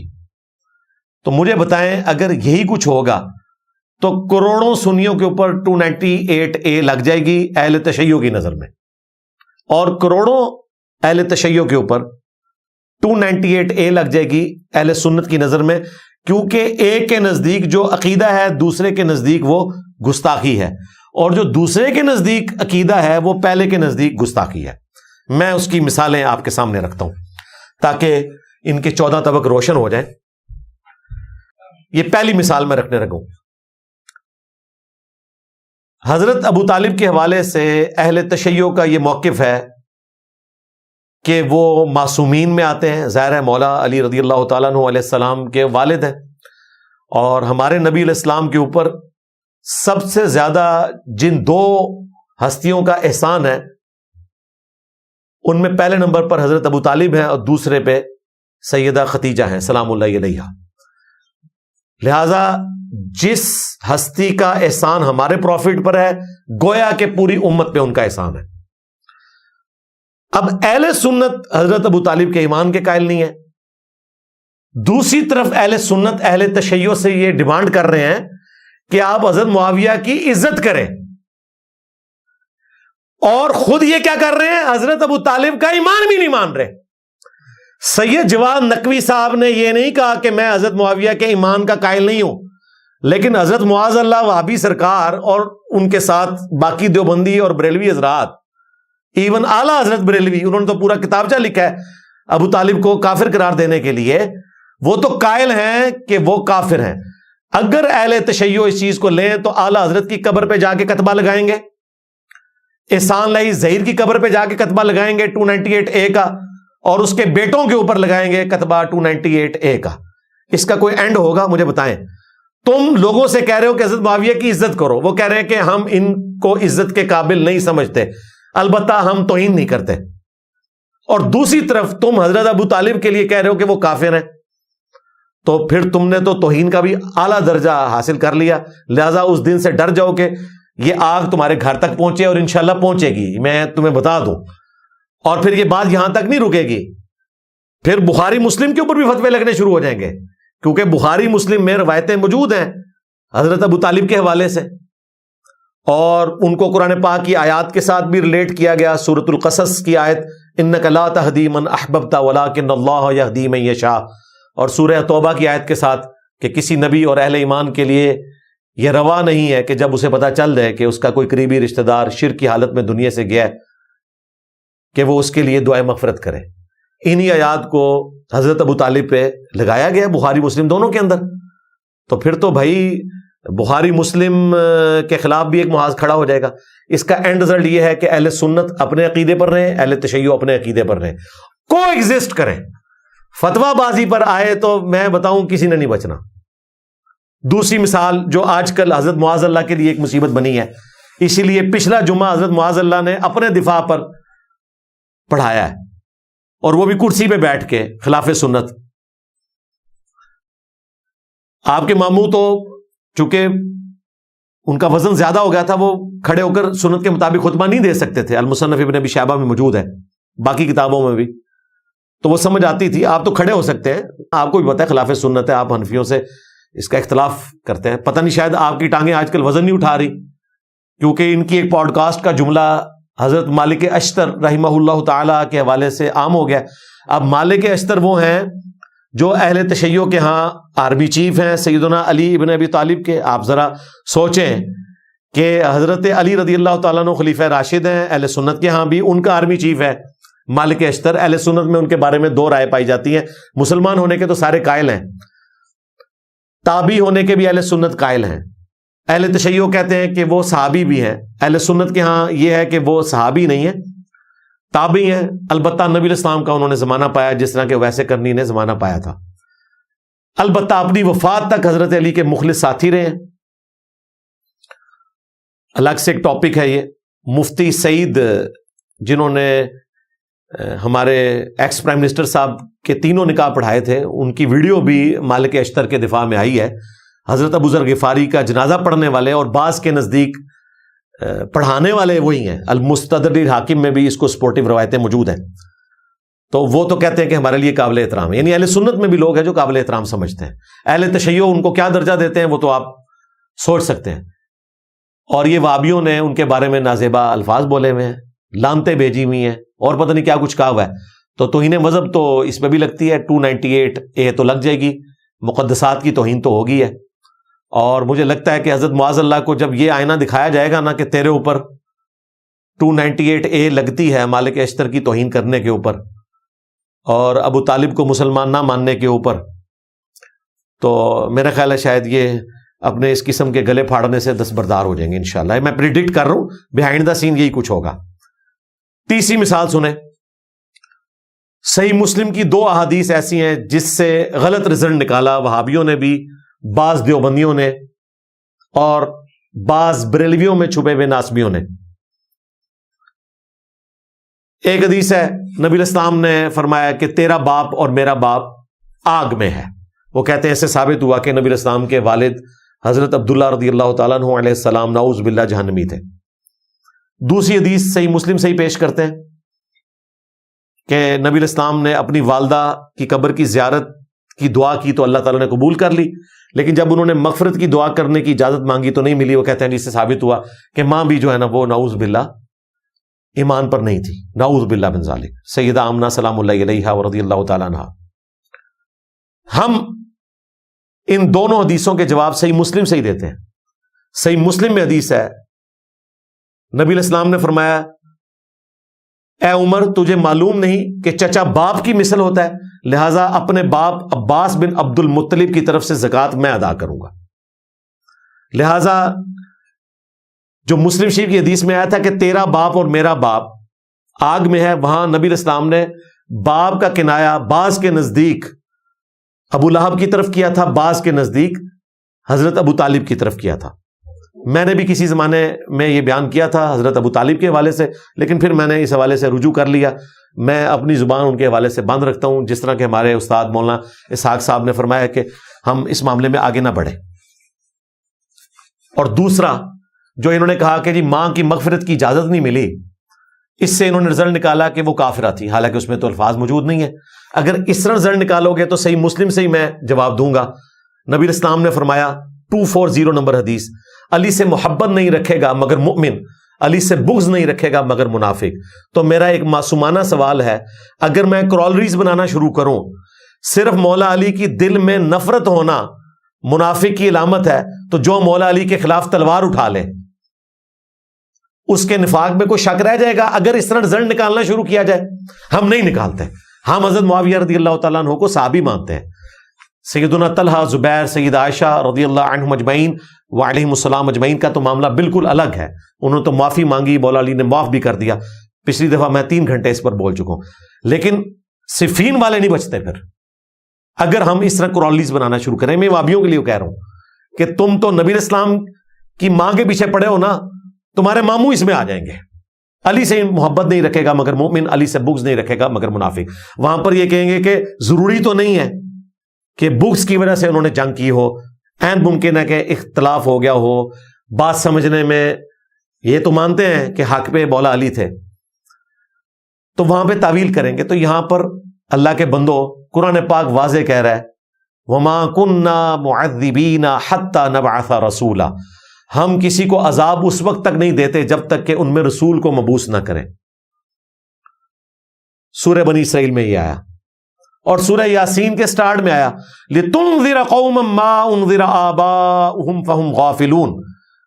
اور اے محبوب صلی اللہ علیہ وآلہ وسلم، ہم نے آپ کو اس قوم کی طرف پیغمبر بنا کر بھیجا ہے جن کے آباء و اجداد کو ڈر سنانے والا کوئی نہیں آیا تھا. اب دونوں آیتوں کو جوڑ لیں. قرآن کی روح سے نبی علیہ السلام کے ماں باپ تو اہل فطرت ہیں، آپ کے والد محترم تو آپ کی پیدائش سے پہلے فوت ہو گئے، ان تک تو دعوت ہی نہیں پہنچی. اور آپ کی والدہ اس وقت فوت ہوئی جب آپ کی عمر 6 سال تھی، آپ کی بعثت تو 40 سال کی عمر میں ہوئی ہے، اعلان نبوت. ورنہ پیغمبر تو ہمیشہ سے اللہ کی حفاظت میں ہوتے ہیں، لیکن 40 سال کی عمر میں آپ علیہ السلام نے اعلان نبوت کیا. تو جن ماں باپ تک دعوت ہی نہیں پہنچی ان پہ آپ اس طرح زبان کھولتے ہو اور فتوے لگاتے ہو، تو بھائی یہ سارا 298A کا کیس بنے گا. اور حقیقت بات ہے کہ بریلوی تو نہیں چھوڑیں گے، ایٹ لیسٹ دیوبندی بھی نبی الاسلام کے ماں باپ کو میجورٹی ان کی مسلمان سمجھتی ہے، وہابی تو سارے فارغ ہو جائیں گے، یہ سارے ٹانگے جائیں گے، تو اس کا تو اینڈ کوئی نہیں ہوگا. تو اللہ سے ڈر جائیں.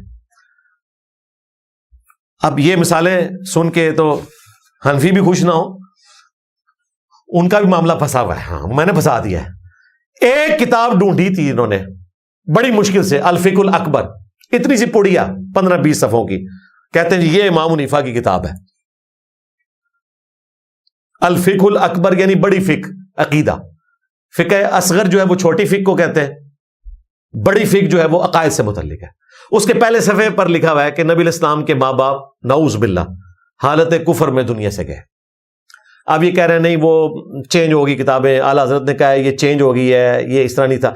اعلیٰ حضرت سے بھی اللہ کے بندو آلموسٹ 300 سال پہلے ملا علی قاری المتوفا 1014 ہجری باقاعدہ انہوں نے ایک سے زیادہ کتابیں لکھی ہیں یہ بات ثابت کرنے کے لیے کہ امام حنیفہ کا جو یہ موقف تھا وہ بالکل درست تھا.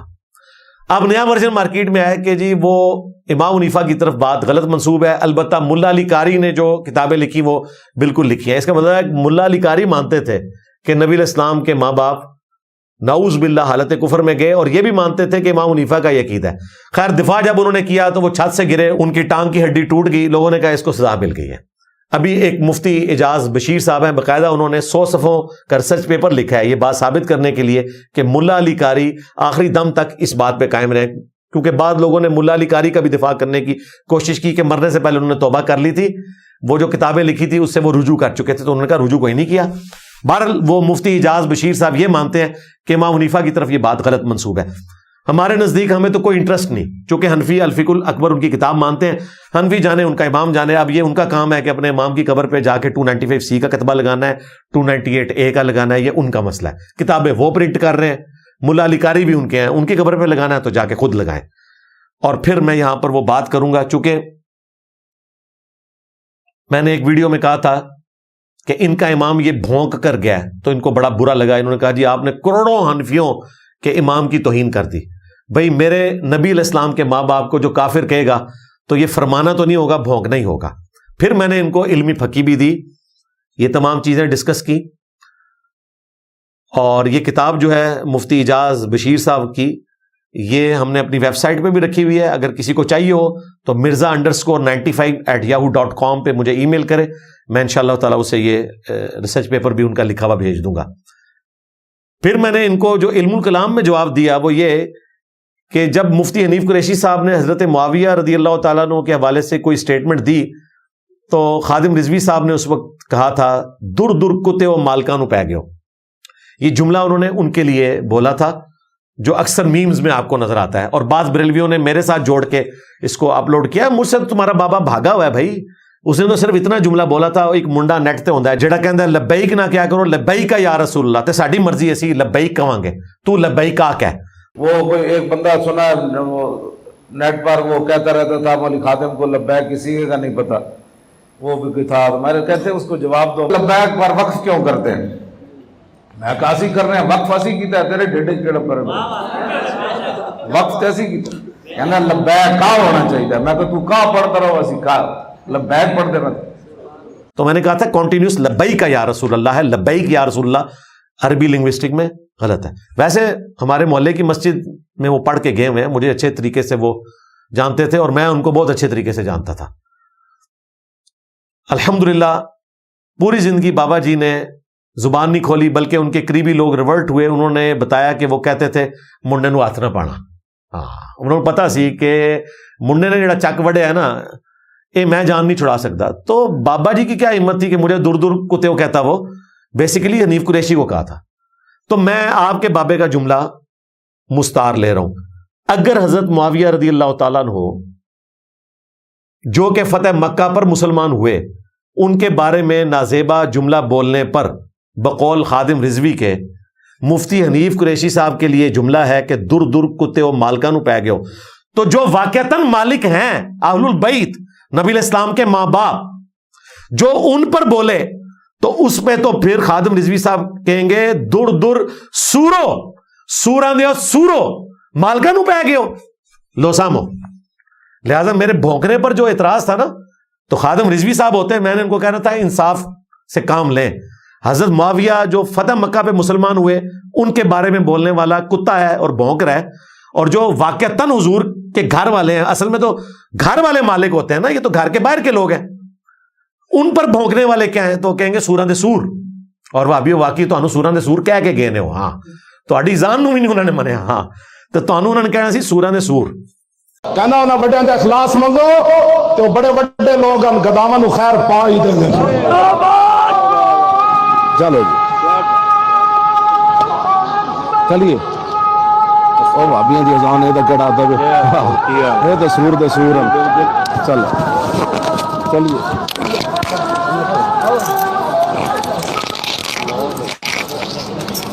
آج حضرت معاویہ رضی اللہ تعالیٰ عنہ کے حوالے سے جو توہین کی یہ رٹ لگا رہے ہیں, تو چونکہ میں 3 گھنٹے آلموسٹ گفتگو اس پہ کر چکا ہوں, اس لیے میں اس کی تفصیلات میں نہیں جاؤں گا, لیکن انصاف کا تقاضا ہے کہ میں بخاری اور مسلم کی روشنی میں جو ان کے دور ملوکیت کی برکات ہیں ان سے متعلق, اور سیدنا عمر فاروق رضی اللہ تعالیٰ عنہ کی شہادت سے لے کر واقعہ کربلا تک پوری جو ہسٹری میں نے احادیث کی روشنی میں اکثر بخاری مسلم سے لکھی ہے, اور ادر دین بخاری مسلم پر دور حاضر کے بڑے محدثین کی تحکیم لگی ہوئی ہے, شیخ البانی رحمہ اللہ کی, شیخ شعیب ارنوت رحمہ اللہ کی, شیخ زبیر لزئی رحمہ اللہ کی, اور ریسرچ پیپر واقعہ کربلا کا حقیقی پس منظر 72 صحیح الاسناد احادیث کی روشنی میں. 72 کا ٹائٹل میں نے شہدائے کربلا کی نسبت سے لیا, احادیث اس میں 200 سے زیادہ ہیں, اکثر بخاری مسلم سے ہیں, کلرڈ پرنٹنگ میں. الحمدللہ یہ عربی میں بھی ہے, اردو میں بھی ہے, ہندی میں بھی ہے, فارسی میں بھی ہے, انگلش میں بھی ہے. انٹرنیشنل نمبرنگ احادیث کی لکھی ہوئی ہے, ریفرنسز ریڈ کلر میں ہیں, اور رائٹنگ جو ہے اس کی بلیک کلر کے اندر ہے. ہماری ویب سائٹ ahlsunnatpak.com سے آپ مفت PDF ڈاؤن لوڈ کر سکتے ہیں, اور اگر ڈاک میں منگوانا ہو تو بالکل فری آپ کے گھر آئے گا. صرف ڈاک کا آپ نے آج کی ڈیٹ میں 500 روپیہ دینا ہے, یعنی کہ 12 جولائی 2026. آپ کو نہ صرف یہ 32 پیجز کا 80 گرام کاغذ پہ پرنٹ ہوا ہوا ریسرچ پیپر فری پہنچے گا بائنڈنگ کے اندر, بلکہ ساتھ مزید 8 ریسرچ پیپرز اور ٹوٹل 9 ریسرچ پیپرز اور 3 اذکار کارڈ بھی آپ کو ملیں گے, آپ کے گھر آ جائیں گے. صبح 9 سے لے کر شام 5 بجے تک ہماری اکیڈمی کے نمبر پر رابطہ کریں. واٹس ایپ بھی بنا ہوا ہے 032159000162. تو انشاءاللہ تعالیٰ آپ یہ ریسرچ پیپر منگوا کے پڑھ سکتے ہیں. میں نے پوری ڈیٹیل بتائی ہے, سیدنا عمر کی شہادت سے لے کر سیدنا عثمان کی شہادت کے اصلی اسباب, یعنی کہ بنو امیہ کے گورنر جو بخاری مسلم میں ہیں. انہوں نے کہا کہ ایک عبداللہ بن سبا تھا جو حضرت علی کے دور میں آیا, اس کو اس کھاتے میں ڈال دیا صرف مامو پارٹی کو بچانے کی خاطر. اس کے بعد جنگ جمل صفین نہروان, پھر سیدنا علی کی شہادت کے بعد سیدنا حسن کا دور خلافت, پھر صلح حسن, اور پھر یزید کی ولی عہدی, اور الٹیمیٹلی حسین ابن علی کی شہادت. یہ سب کچھ میں نے احادیث کی روشنی میں نقل کیا ہے, اور مولانا مودودی رحمہ اللہ کا جو مقدمہ تھا خلافت و ملوکیت کا, اس کو میں نے احادیث سے سپورٹ کیا الحمدللہ. اور یہ احادیث وہ ہیں جس سے یہ انکار نہیں کر سکتے سوائے اس کے کہ یہ لوگ منکرین احادیث ہو جائیں, اور ہو جائیں ٹھیک ہے, ہم تو پہلے ہی کہتے ہیں کہ اہل سنت کے منہج پر, اصحاب الحدیث کے منہج پہ ہمارا یہ پلیٹ فارم ہے الحمدللہ. تو برکت کے لیے میں چاہ رہا ہوں کہ تھوڑی سی خوراک ان کو اینڈ پہ دے دوں تاکہ آپ کے دل میں جذبہ پیدا ہو. میں 3 احادیث بخاری سے اور 3 مسلم سے بیان کروں گا, اور ان میں ایک متفق علیہ ہے. تو یہ مختصر سے وقت میں ایک جاگ لگ جائے گی انشاءاللہ, پھر آپ کو شوق ہوگا کہ یہ ریسرچ پیپر ہم نے منگوا کے پڑھنا ہے انشاءاللہ. صحیح بخاری میں مشہور حدیث 4108, بڑی مشہور حدیث. تحکیم کے مسئلے کے بعد جب حضرت معاویہ مدینہ شریف آئے رضی اللہ تعالیٰ عنہ, تو وہاں انہوں نے آ کر ایک خطبہ دیا. سیدہ حفصہ نے عبداللہ ابن عمر سے کہا, بھائی بھی لگتے تھے اور روحانی بیٹے بھی, کیونکہ ام المومنین ہے سیدہ حفصہ, کہ بھائی جاؤ حضرت معاویہ کی تقریر جا کے سنو, تمہاری غیر موجودگی کو نیگیٹو نہ لیا جائے اور فتنہ نہ کھڑا ہو جائے کہ کوئی پلاننگ کر رہا ہے. کیونکہ مصنف عبد الرزاق میں تفصیل کے ساتھ موجود ہے کہ یہ تحکیم کے بعد مسئلہ ہوا تھا، اور اس میں تحکیم میں چونکہ عبداللہ ابن عمر کا نام آ گیا تھا کہ حضرت علی بھی خلافت سے ہٹا دیے جائیں اور حضرت میر معاویہ بھی ہٹا دیے جائیں، عبداللہ ابن عمر کو خلیفہ چن لیا جائے. اب یہ پس منظر آپ نے ذہن میں رکھنا ہے. اور عبداللہ ابن عمر مدینہ شریف میں ہے. حضرت معاویہ رضی اللہ تعالیٰ عنہ خطبے میں کہتے ہیں کہ تم میں سے جس کو خواہش ہے نا خلافت کی، وہ اپنا سینگ اٹھائے. غصے کا اظہار دیکھے، سینگ اٹھائے. سینگ تو نہیں ہوتے، صحابہ کرام کے سینگ تو نہیں تھے، معاورتاً.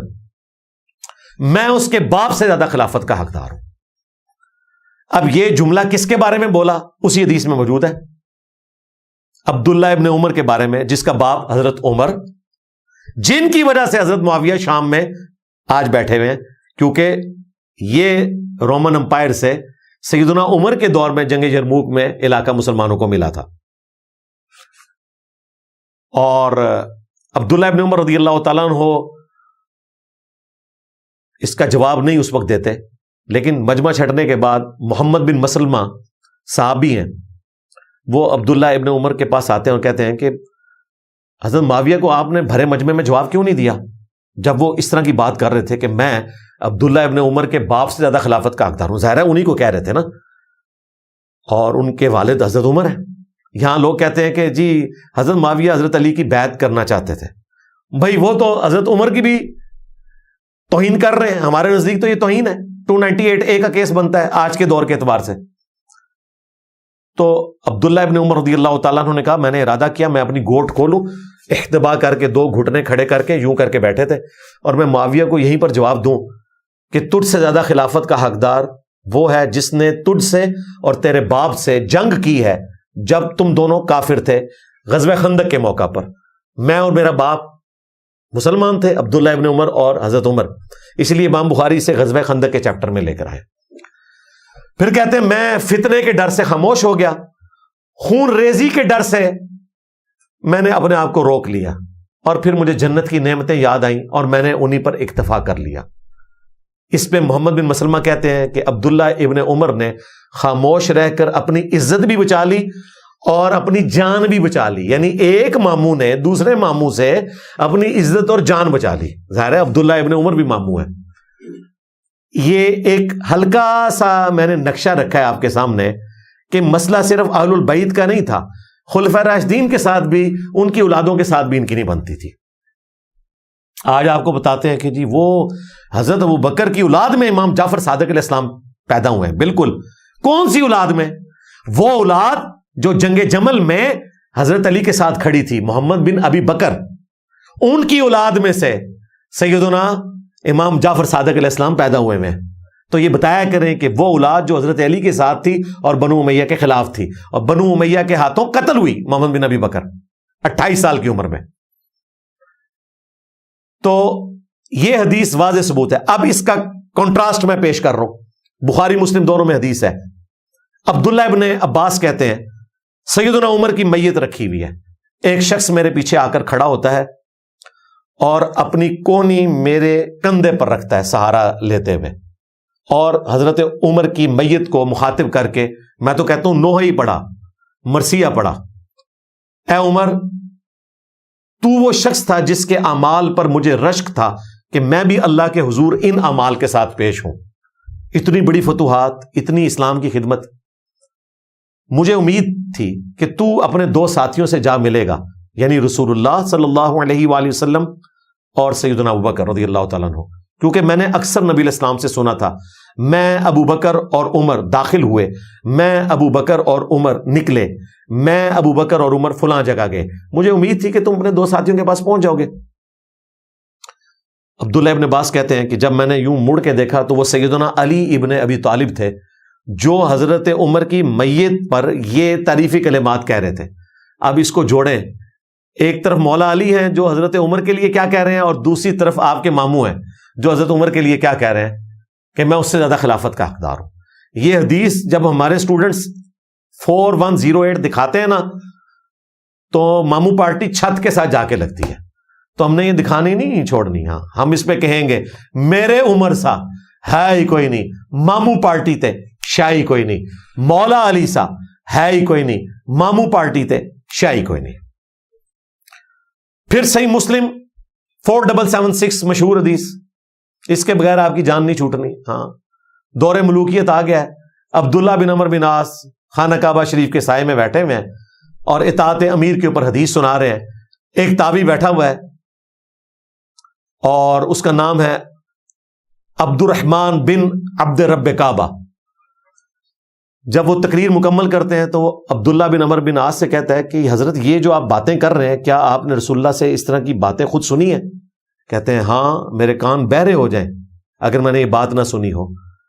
میری آنکھوں نے رسول اللہ کو دیکھا، کانوں نے سنا، دل نے محفوظ کیا. نبی اسلام نے کہا تھا کہ اگر کوئی حبشی بھی تم پر امیر مقرر کر دیا جائے خلیفۃ المسلمین کی طرف سے تو تم نے اس کی اطاعت کرنی ہے. تو انہوں نے کہا کہ اگر یہی بات ہے تو آپ کے چچا کا لڑکا معاویہ بن ابی سفیان جو آج ہمارا حکمران ہے، وہ تو ہمیں کہتا ہے کہ ہم لوگوں کا مال ناحق طریقے سے ہڑپ کریں اور لوگوں کو ناحق قتل کریں. اور اللہ تعالیٰ سورۃ النساء میں فرماتا ہے آیت نمبر 29 کہ اے ایمان والو، ایک دوسرے کا مال ناحق طریقے سے مت کھاؤ اور اپنوں کو قتل مت کرو. اب ہم اللہ کی بات مانیں یا اپنے حکمران معاویہ بن ابی سفیان کی بات مانیں؟ اب یہ اتنے کڑوے جملے تھے. تابعی پوچھ رہے صحابی سے اور دیکھیں آیت کا حوالہ دے رہا ہے. کوئی 298A نہیں لگی. خاموش ہو گئے. تھوڑی دیر بعد سر اٹھایا. انہوں نے کہا کہ معاویہ کی اطاعت کرو ان کاموں میں جن میں وہ اللہ کے مطابق تمہیں چلائے، اور جس میں اللہ کی نافرمانی کرے اس میں تم اس کی نافرمانی کرو. اور آندہ سے انجینئر صاحب کی ویڈیوز غور کے ساتھ سنا کرو. یہ انورٹڈ کاماز میں آج کی ڈیٹ میں ظاہر میری ویڈیو سے متاثر ہو کے اس نے یہ بات کی ہوگی نا، کیونکہ یہ تو کہتے ہیں انجینئر صاحب نے لوگوں کو یہ باتیں بتائی ہیں. یہ مسلم شریف سے میں نے دریافت کی ہے نا، تو میرا کریڈٹ ہے نا الحمدللہ. تو یہ حدیث، کیا اس حدیث کو لے کر اگر کوئی شخص آپ کے ماموں کے دور ملوکیت کی تعریف کرتا ہے، اور یہ تو ایک نمونہ ہے، میں نے کربلا والے ریسرچ پیپر میں کئی نمونے اس طرح کے ڈالے ہیں. ابھی تو اور کئی روایتیں جو اس پیپر میں بھی نہیں ہیں، اور انشاءاللہ کبھی ریوائز میں نے کیا تو وہ بھی ساری ڈال دوں گا. فی الوقت وہ 200 ہی ہضم کریں تو بڑی بات ہے. تو آپ کیا اس کے اوپر فتویٰ لگائیں گے؟ پھر بخاری کی حدیث 4827 ریسرچ پیپر میں لکھی ہوئی ہے. 4 سال رہ گئے حضرت معاویہ کے آخری، اور ان کا گورنر مروان بن حکم مدینہ شریف کے ممبر پر خطبہ دیتا ہے اور کہتا ہے کہ اللہ تعالیٰ نے امیر المومنین معاویہ بن ابی سفیان کو یہ بات سجھائی ہے امت کے وسیع تر مفاد میں. وہ چاہتے ہیں کہ اپنے بعد اپنے بیٹے کو خلیفہ نامزد کرتے ہیں، یزید بن معاویہ کو. یہ کہتے ہیں جی والد کو پتہ ہی نہیں چلا تو وہ بس وہ خود بخود ہی بن گیا. اچھا، اب ہوا یہ کہ عبد الرحمن بن ابی بکر وہاں بیٹھے ہوئے تھے، حضرت ابو بکر کے بیٹے. وہ کھڑے ہوئے اور کچھ کہا. امام بخاری نے نقل نہیں کیا کہ وہ کیا کہا. بہرحال کوئی بات ایسی کی کہ اس کو آگ لگ گئی. اس نے کہا پکڑو اس کو. تو عبد الرحمن بن ابی بکر سیدہ عائشہ کے حجرے میں جا کے چھپ گئے. عبد الرحمن بن ابی بکر سیدہ عائشہ کے وہ بھائی ہیں جس میں ماں اور باپ دونوں کامن ہیں، جو ہمارے ہاں سگا سمجھا جاتا ہے. ویسے تو عرب کے ہاں باپ کامن ہو تو سگا ہی ہوتا ہے، لیکن یہاں ماں بھی کامن تھی. پھر بھی اس کا غصہ ٹھنڈا نہیں ہوا. مروان نے کہا اے ابو بکر کے بیٹے، تیرے بارے میں وہ آیت ہے نا قرآن میں جو ایک کافر کے بارے میں نازل ہوئی تھی، سورۃ الاحقاف آیت نمبر 17. اس کے کانٹیکسٹ میں حافظ ابن کثیر نے یہ ساری روایتیں جمع کر دی ہیں. تو کہتا ہے نا کہ میرے ماں باپ جو مجھے کہتے ہیں کہ مرنے کے بعد دوبارہ زندہ کیا جاؤں گا، یہ اگلے لوگوں کی کہانی ہے. ابو بکر کے بیٹے تیرے بارے میں یہ آیت نازل ہوئی ہے. یعنی یہ صرف آل البیت کے دشمن نہیں ہے، حضرت عمر کے ساتھ دشمنی بھی بتا دی، حضرت ابو بکر کے بیٹوں کے ساتھ بھی. اور دیکھیں ابو بکر عمر کا نام کیش کروا رہے ہیں. یہ اصل میں دشمن ہے یہ خلفائے راشدین کے. اور حضرت عثمان کے تو قاتل ہیں، بالکل کلیئر کٹ. مجھے کوئی شک نہیں ہے کہ حضرت عثمان کو قتل کرنے والی امام پارٹی ہے، کیونکہ ان کی لاش کے اوپر سیاست کرنی تھی. تو سیدہ عائشہ کو غصہ آیا. انہوں نے اندر سے کہا خاموش ہو جا، آل ابی بکر کے بارے میں کوئی آیت نازل نہیں ہوئی سوائے سورۃ النور کی آیات جو میری برات میں نازل ہوئی تھی. تو ابو بکر کی اولاد کے بارے میں یہ بات کر رہے ہیں. بخاری میں اتنی حدیث ہے. اس کی تفصیل حافظ ابن کثیر نے المستدرک للحاکم سے، اسی طریقے سے سنن نسائی الکبریٰ سے ساری روایتیں جمع کی. سورۃ الاحقاف آیت نمبر 17 کے کانٹیکسٹ میں میں ساری لگا دوں گا. فلنگ نہیں بلیکس کر دیا انہوں نے، وہ بالکل کلیئر کٹ ہے. بخاری نے بتایا تھا نا کہ وہ ابھار رہا تھا یزید بن معاویہ کے لیے، اس میں آتا ہے کہ ساتھ اس نے جملہ بولا کہ جس طرح ابو بکر نے بھی تو عمر کو مشورتاً نامزد کر دیا تھا، تو ہمارا امیر المومنین بھی چاہتا ہے کہ اپنے بیٹے کو نامزد کرتے ہیں. تو ظاہر ہے عبد الرحمن بن ابی بکر کو کھڑا ہونا چاہیے تھا کہ بھئی میں تو یہیں بیٹھا ہوں، میں تو کوئی امیر المومنین نہیں بنا، یہاں تو تمہارا امیر المومنین اپنے بیٹے کو نامزد کر رہا ہے. اور پھر حافظ ابن کثیر نے نقل کیا حاکم کے حوالے سے کہ عبد الرحمن بن ابی بکر نے کہا کہ سیدھی طرح کہہ کہ تیرا امیر المومنین کیسر و کسرا کے طریقے پر چل رہا ہے، ابو بکر عمر کے طریقے پر نہیں، یعنی رومنز اور پرشینز کے وہی ملوکیت. اس پہ انہوں نے کہا، وہ جو بخاری نے کہا تھا کچھ کہا، وہ یہ کہا تھا پکڑو اس کو. اور وہاں آگے الفاظ ہیں کہ بخاری میں تو اتنا ہے نا کہ سورۃ النور نازل ہوئی میری شان میں. سیدہ عائشہ نے کہا تیرے بارے میں بہرحال یہ نازل ہوا تھا کہ نبی علیہ السلام نے فرمایا تھا کہ حکم پر لعنت، اس کی اولاد پر لعنت، تو اسی لعنت کا ٹکڑا ہے مروان، تیرے باپ پر اور اس کی پشت پہ لعنت کی ہوئی ہے اللہ کے محبوب علیہ السلام نے. یہ وہاں پر موجود ہے. اس سے آپ کو یہ بھی پتہ چل گیا کہ مسئلہ صرف اہل البیت نہیں ہے، سیدنا ابو بکر ان کی اولاد، سیدنا عمر ان کی اولاد. اب اینڈ پہ مسلم شریف کی حدیث تبرکن میں دے دیتا ہوں، یہ دینا ضروری ہے.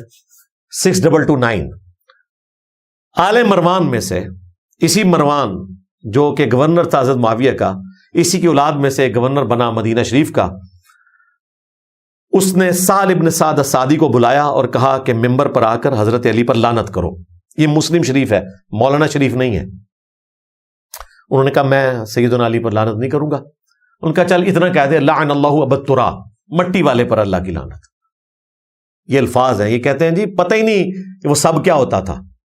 مفتی تقی عثمانی صاحب نے بھی کہانی کرائی کہ سب کا مطلب تنقید ہوتا ہے. اچھا حضرت علی پہ تنقید کرنا درست ہے اور باقی خلفاء پہ کرنا غلط ہے. تقی عثمانی صاحب کاش مسلم شریف 6229 پڑھ لیتے تو وہ حضرت معاویہ کے دفاع میں جھوٹی کتاب نہ لکھتے.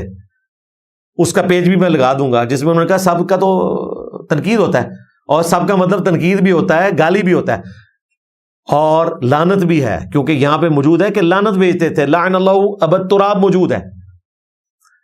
اب سہل ابن سعد السعدی مسکرا پڑے. بخاری میں بھی یہ روایت ہے، اس میں الفاظ ہیں، انہوں نے کہہ کا لگایا. ان کا تم ابو تراب نام اتنی تحقیر سے لیتے اور مولا علی تو اس نام سے خوش ہوتے تھے. ان کا جی یہ نام کیسے پڑا؟ یعنی اس زمانے کے وہابیوں کو بھی نہیں پتا تھا کہ حضرت علی کی یہ شان ہے. آج کے وہابیوں کو کیسے پتا چلے گا؟ اور یہ معاذ اللہ کہتا ہے کہ وہ کوئی نامعلوم آدمی تھا. نامعلوم آدمی آل مروان میں سے گورنر بن گیا. نامعلوم نہیں ہے، وہ جمعیت اہل حدیث مدینہ شریف کا امیر تھا اس زمانے کا. لو سامو، جس طرح تم تکلیف ہمیں دو گے نا، تو میں نے تمہیں بتایا تھا کہ بنو امیہ کی چالیں جہاں ختم ہوتی ہیں وہاں سے میری عقل سٹارٹ ہوتی ہے. آج اگلا ورژن بھی لے لو، بنو امیہ کی زبان جہاں پہ ختم ہوتی ہے نا وہاں سے میری زبان کی لمبائی کا آغاز ہوتا ہے. لو سامو. ہاں، تو وہ جمعیت اہل حدیث مدینہ شریف کا امیر تھا جس کو یہ شان نہیں پتا تھی. پھر سہل ابن سعد السعدی نے کہا ایک دفعہ سیدنا علی اور سیدہ فاطمہ کا آپس میں کوئی جھگڑا ہوا، میاں بیوی ہونے کے ناطے ناراض ہو کے مولا علی چلے گئے، جا کے مسجد میں لیٹ گئے. نبی علیہ السلام آئے، پوچھا فاطمہ علی کہاں ہے؟ تو بتایا گیا اس طرح یا رسول اللہ ناراض ہو کے چلیں گے. تو آپ نے ایک صحابی کو روانہ کیا، انہوں نے آ کے نبی علیہ السلام کو خبر دی. نبی علیہ السلام نے عزت افزائی کی. آپ بلوا بھی سکتے تھے مولا علی کو، خود چلے گئے اور جا کے اپنے مبارک ہاتھوں سے جسم سے مٹی جھاڑی اور کہا اٹھ ابو تراب، اے مٹی میں لپٹنے والے اٹھ. مولا علی کو اتنا پسند آیا کہ انہوں نے اپنی کنیت اگرچہ ابو الحسن تھی ابو تراب رکھ لی کہ میرے نبی نے مجھے اس نام سے پکارا ہے صلی اللہ علیہ وآلہ وسلم. تو یہ سیدنا علی کے لیے بڑی شان ہے کہ مولا علی نبی الاسلام کے غلام ہیں. ظاہر ہے رسول اللہ مولا علی کے بھی مولا ہیں، لیکن نبی الاسلام نے بجائے بلوانے کے خود جا کے ان کے ساتھ عزت افزائی کا معاملہ کیا تاکہ امت بھی سمجھے کہ مولا علی کی کیا شان ہے. نبی الاسلام نے ان کو یہ پروٹوکول دیا الحمدللہ. تو یہ روایت میں نے بیان کی، اور کافی ساری روایتیں ہیں اس کے ساتھ جڑی ہوئی اور چیزیں ہیں. یہ میں نے اس لیے بیان کی کہ جس طرح وہ ایک ٹریلر چھوڑ دیا جاتا ہے نا، تو میں نے چھوڑ دیا. آپ میری وہ ویڈیو دیکھ لیں 2.25 گھنٹے کی آلموسٹ، جو ریکارڈ ہوئی تھی اسی ٹاپک کے اوپر آج سے 15 دن پہلے پبلک سیشن نمبر 241 میں. اور ریسرچ پیپر ضرور منگوائیں، صبح 9 سے شام 5 بجے تک. 032159000162 اس پہ واٹس ایپ بھی بنا ہوا ہے. یہ کربلا والا ریسرچ پیپر منگوا کے پڑھیں. میں نے کوشش کی کہ مختصر وقت میں، ظاہر ہے کہ صدیوں کا اختلاف ہے، اس کو اگر کوئی شخص 2 گھنٹے کے اندر کور کر دے تو یہ مختصر وقت ہے. الحمدللہ اس پورے مقدمے کو عوام الناس کے سامنے رکھوں، اور امید ہے اس کے بعد مزید انشاءاللہ ہارمونی کریٹ ہوگی۔ ہم کوشش کرتے ہیں کہ حوالوں کے ساتھ یہ چیزیں رکھیں۔ آپ کو اہل تشیع کے پاس جانے کی ضرورت نہیں ہے، اہل سنت کی کتابوں میں جو کچھ موجود ہے اس سے ہی حق واضح ہو جاتا ہے۔ ہاں الحمدللہ اہل سنت نہ رافضی ہیں کہ صحابہ کرام پر لعنت کریں، اور نہ ناصبی ہیں کہ صحابہ کرام خصوصاً اہل البیت خلفائے راشدین کے دشمنوں کا جھوٹا دفاع کریں۔ اہل سنت کا منہج غدیر خم پہ کھڑا ہے، قرآن اور اہل البیت علیہم السلام اجمعین۔ اللہ تعالیٰ سے دعا ہے جو حق بات میں نے کہی اللہ تعالیٰ ہمارے دلوں میں راسخ فرمائے۔ اگر جذبات میں میرے منہ سے کوئی غلط بات نکل گئی تو اللہ تعالیٰ ہمارے دلوں سے دھو ڈالے اور ہمیں معاف بھی فرما دے، ہمیں کتاب و سنت کی تعلیمات پر عمل کر کے دوسرے بھائیوں تک پہنچانے کی توفیق عطا فرمائے۔ سبحانک اللہم و بحمدک، اشہد ان لا الہ الا انت، استغفرک و اتوب الیک۔ صلو علی محمد و آل محمد، اللہم صلی علی محمد وعلی آل محمد، وما علینا الا البلاغ المبین۔ جزاکم اللہ خیرا۔